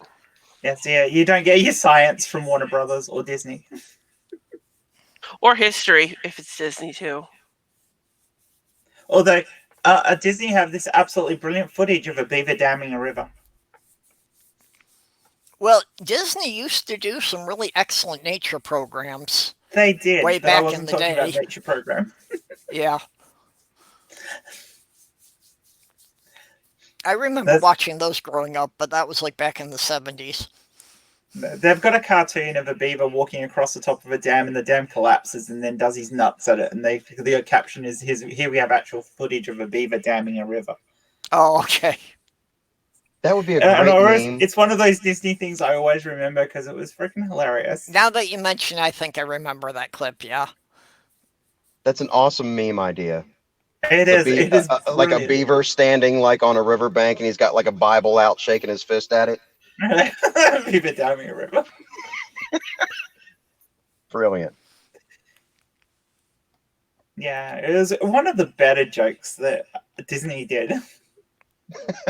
I love Disney animation, but the humor was not as good as Warner Brothers. Well, Warner Brothers definitely was the top of the cartoon slapstick humor. It was. You know, and a lot of that had to do with I can't think of the guy's name, but the guy who did Chuck the sound Jones? effects. Or was that Chuck Jones? Yeah, Yeah, and Mal Blanc. Was that? yeah, Yeah. yeah. That just the sound effects they put with it is what really sold it, I think. And the humor was just really clever. It was very much Charlie Chaplin in cartoon form. So yeah. And the immensity of voices that Mel Blanc did is astounding. Oh, that man was a genius. Yeah. A current one that a lot of people probably know some of his voices, aren't aware of, is Scott McNeil. But among his other credits was in the Transformers Beast Wars show. He voiced 6 of the 10 main characters. Wow, that's impressive. So at a convention, he said that his job mostly consisted of sitting in a glass booth talking to himself all day. Yeah. Seth MacFarlane's kind of taking on that sort of bridge these days, isn't he? With the number of different voices he does and the stuff he produces. Yeah, He he does does a a lot of pretty good characters. range too. He does. I mean, I don't think any of his stuff is going to sort of be as long lasting as Warner Brothers and that, but Well, he's still a creative genius. I think for as many seasons as Family Guy ran, that yeah, it'll be playing in reruns for many decades. Oh, I agree too. Oh yeah. But then again, it'll stop running and there'll still be Bugs Bunny cartoons. Yeah, but I also think that's part of why he wanted to do something else, and why he's gotten onto the Orville. That he I wanted agree to do with you, something Jen completely Morgan. different. Bugs Bunny and drag was hot.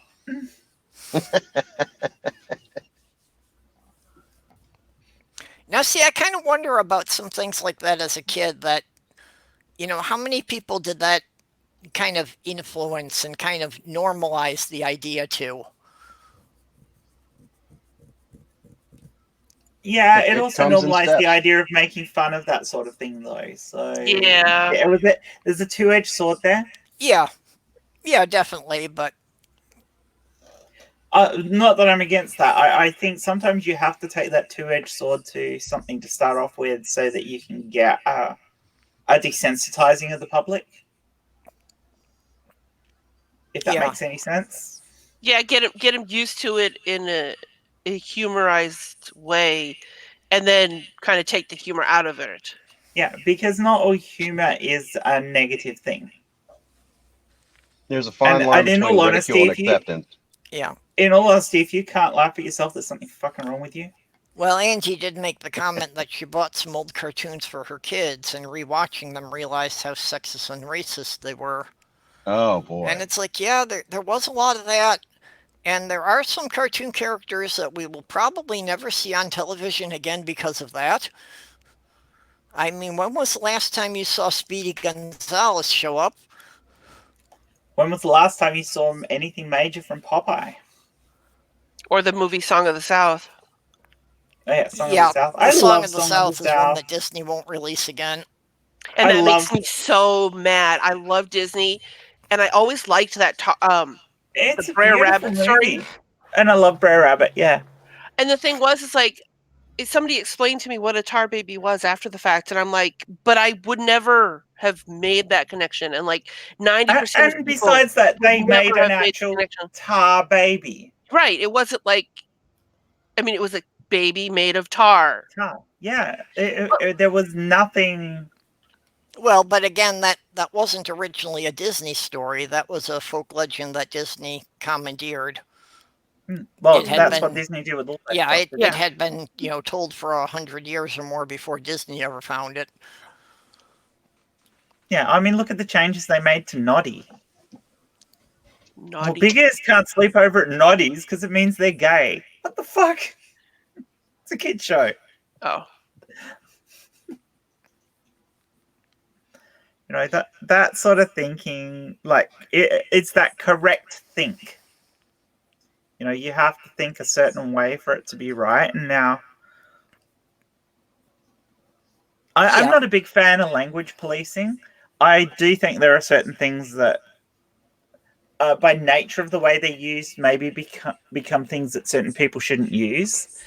For example, the N-word. People who aren't trans saying tranny and things like that. I do think there is an element of that there because of connotations from it. But I'm still not a huge fan of language policing. Were you guys all aware of the whole thing with Mr. Atheist and the pumpkin posse thing that he was doing? Oh, yeah. Were you aware there was a person on Twitter who was flipping out about that because they didn't like that we were using pumpkins because of the whole Oh, fruit thing. yes, I remember that.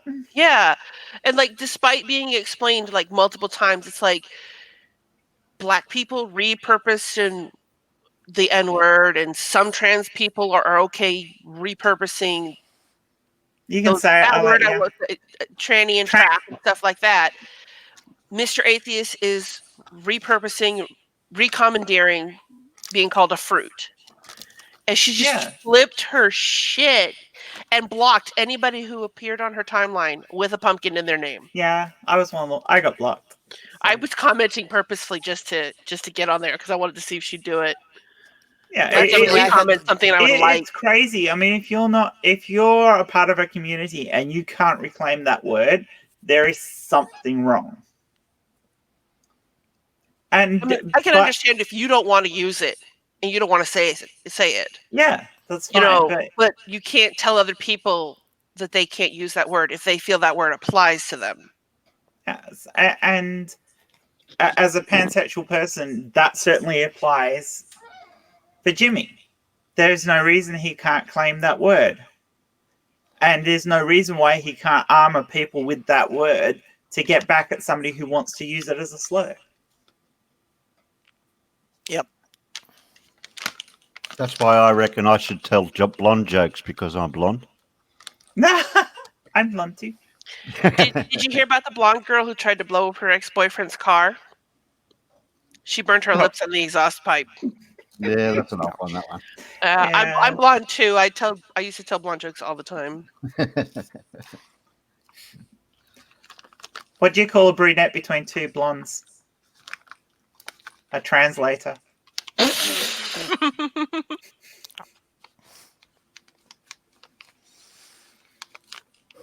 Why do blonde secretaries always have trouble getting the white out off the screen? think you canceled that one, but yeah. Yeah, think I you did. You canceled that. What do you call blonde with hair dye? Artificial intelligence. Yeah. Uh, No, I'm not touching any of these jokes.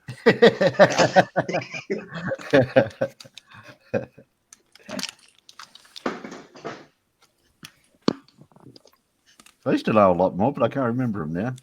Yeah, me too. Yeah. Because I used to say them all the time. I See, used that's to how a you lot more too, desensitize but yourself against stuff. I mean, I've always been an advocate for if it's funny, it's funny, and context matters. You know, if you're making humor about a situation to insult a person or to go after that person or that group of people, then you're an asshole. But if you're making humor because it's just funny, that's entirely different. That's where I've always stood with it. You know, if you're coming from a place of hate or ignorance, that's Then fuck off. bad. Yeah. But if you're just describing a difference or you are just putting something out there that's just is what it is, and let's laugh about our differences and, you know, break bread together at the end of the day, then why not be able to laugh about stuff? Years ago, I was on the writing team for a radio show called Behind the Fridge, a comedy radio show, and we did an episode on political correctness, and I wrote a script in for that called Transsexual Airways, and we were told we had to remove it from the show. And my argument was, I fucking wrote this. I'm trans. What the fuck's your problem? See, if you're telling me I can't make jokes about myself, then you're the person with the problem, not me. Indeed. Jen Morgan's saying, geez, I thought I was safe and blonde jokes were gone by now. I was wanting to dye my hair blondish with streaks, maybe blue and pink.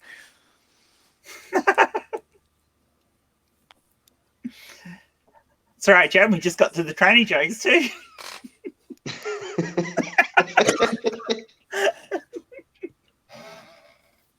But I mean, that's the thing, isn't it? If you've got to be able to laugh at yourself, you've got to be able to take things in good jest to start off with.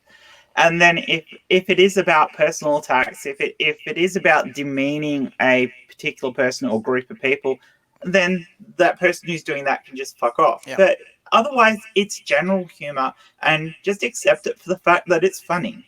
Yeah. Well, and I identify myself as a slut, and I have to constantly be correcting people who call me a whore. Because you're only a whore if you get paid for it. For me, it's just a hobby, so I'm a slut. It's like the amount of shit that myself, Sarah Michaels, and Anti Ordinary get because we will say tranny. And it's like, you know, you can't say that word. This is from the trans community, not anyone else. No one else gives a fuck what we say. But it's from the trans community. No, you can't say that because you're dehumanizing us. How? If it's one of us saying it, how is it possibly dehumanizing? Yeah, it's a descriptive term, right? And, you know, you're just describing and we're somebody. reclaiming it by saying it. Yeah, well, it's only a word. It depends on its usage. I can say tranny because I'm working on cars a lot. So yeah, exactly. But if you said it near a trans person, they'll probably think you're talking about them and think you're being insulting. Yep. And this is language policing of a type that I don't agree with. I agree that some words are unacceptable in certain situations. I also see that there are always exceptions to that, and that humor can often be one of those exceptions. And if you can't accept that, grow the fuck up.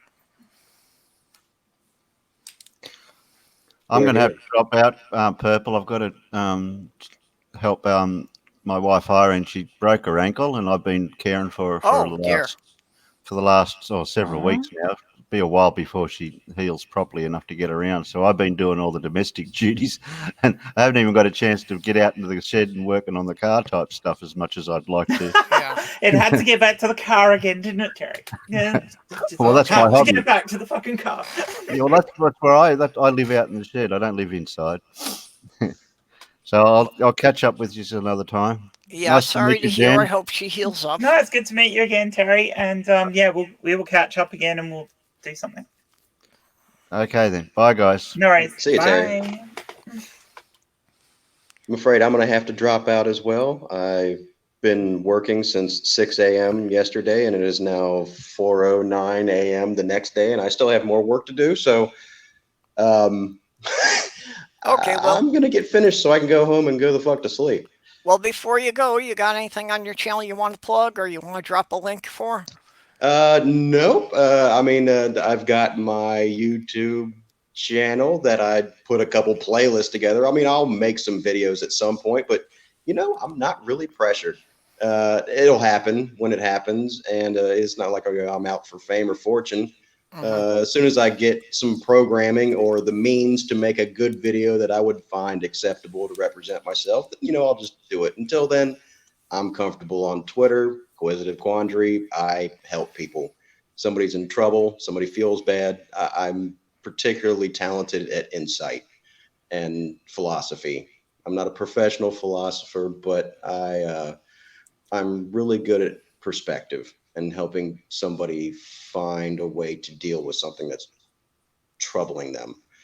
And that's my talent, and that's what I do. So, And you're talented. well, thank you. And I sing Whitney Houston terribly. So if you ever need a good laugh. You do a lot better job of it than I ever could. I was trying, but it was meant to be a cringe. What song did you sing? I missed that part. I Will Always Love You. Oh God, the one song by her I hate. I picked that. It's not like, I'm a huge Whitney Houston fan or anything, but wherever, freaking Jim Majors shaved his leg on for a dare on this Doc Fearsome, let's get him in a fucking car streamathon. And, how do you hit it out of the park after that? Yeah. So I'm like, all right, if somebody donates $100, I'll sing Whitney Houston. I picked that because that's like the most that I can pull off the top of my head, the craziest. Oh my God, a white male is going to sing Whitney Houston's I Will Always Love You. I got to hear this. No matter how bad it is, just attempting to do that. It's the craziest song I can pull off the top of my head. And Seth Andrews donated $100. I was screwed. So, I had to do it. Yeah.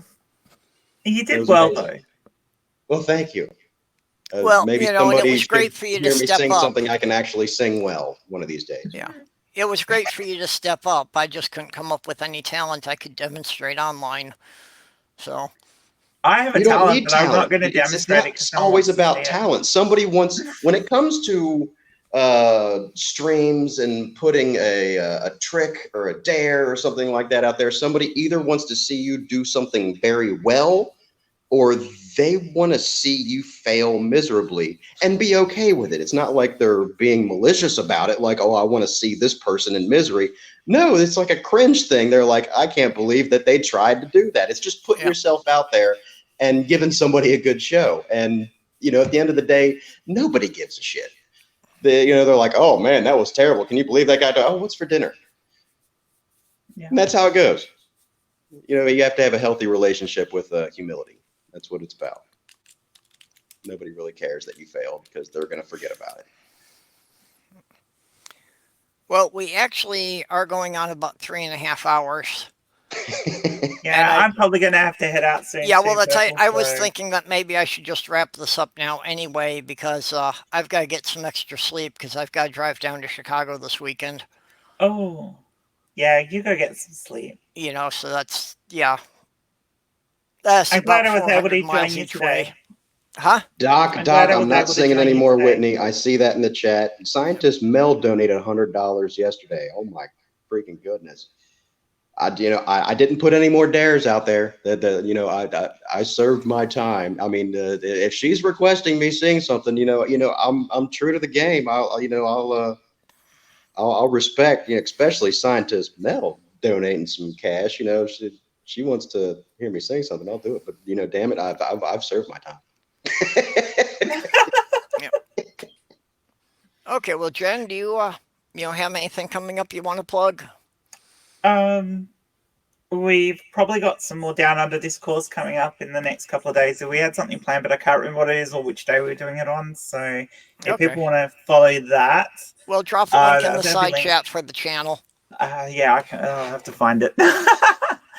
In all honesty, follow me on Twitter and you'll know when things are coming because I'll post it. That's the best bet. Follow me on Twitter, people. I'm at the Donkey Tree, which I will also type. So. And Pirate Kitty, if you feel you've got something to say or a different perspective on something, just record it, put it out there. I know everybody just says, you're going to hate the first couple ones, maybe the first 30 ones, but you just got to do it. My problem is just finding the time to do the editing. Yeah, that's. I want everyone follow Pirate Kitty. She's awesome. Thank you. And Inquisitor and Purple, but you obviously already follow Purple because you're here. Well said. You still there, All right. Purple? Have we lost Purple? How did we lose Purple? How did we You lose lose the Purple? host. Purple? Well, I need fell to drop asleep. out anyways. My boyfriend was just hollering at me from the other room. He hurt his back, so I have to go help him. All right. No, I also Kitty, find just. Go Purple, go. Purple's having mic problems. Oh, nope. You did lose him. Okay. Yep. Well, he was talking about ending it anyway, so. Right. Thanks for having me on. Yes, it was All right. wonderful It was great to be in a thing with you, Kitty. We'll have to try and do it again sometime. Sure. Yeah, you guys, you Aussies are always up when I'm actually up and able to do things because I'm like. We'll have to have you on midnight Down Under to 5 Discourse. IN. We'll have you on Down Under Discourse, and sounds fun. We'll lift you up a bit more. Yeah, I might not get all the jokes. Because, like I said, the some of them are over my head or under me, depending on how you want to think about it. Underneath and upside down. Right. Oh no, imaginary. We're imaginary. Remember? Oh yes, there's that too. Okay. Purple's back. Am I back there? Yeah. Yeah, you're back. Okay. We were just filling in the blanks for you. Mm-hmm.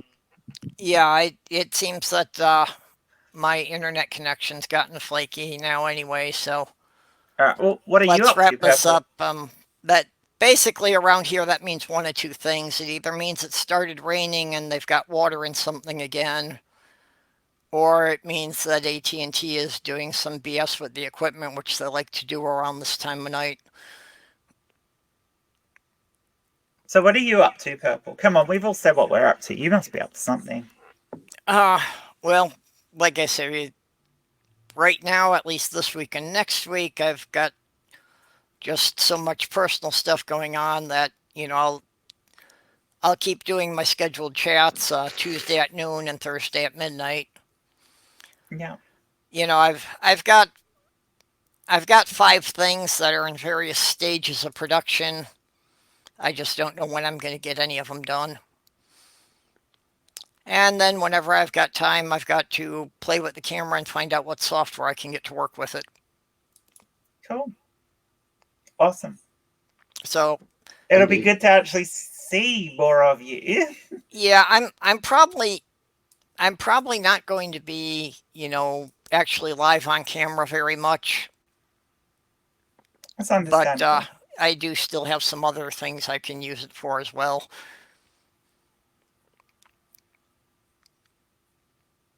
Cool. Well, everyone, I bid you adieu. Okay. I'm going to get back to work. Well, so thank I you can, everybody go for pass coming out. by. So, Yep. Doc, Bye, everyone. hope you have a decent rest of the night at work. Yeah. Oh, morning. I'll get out of here before the bank opens. Night, Yeah. everyone. Awesome. Well, good night, Bye. Okay, everybody. good night, everybody. See ya. And I'm ending the broadcast now. So that should disconnect us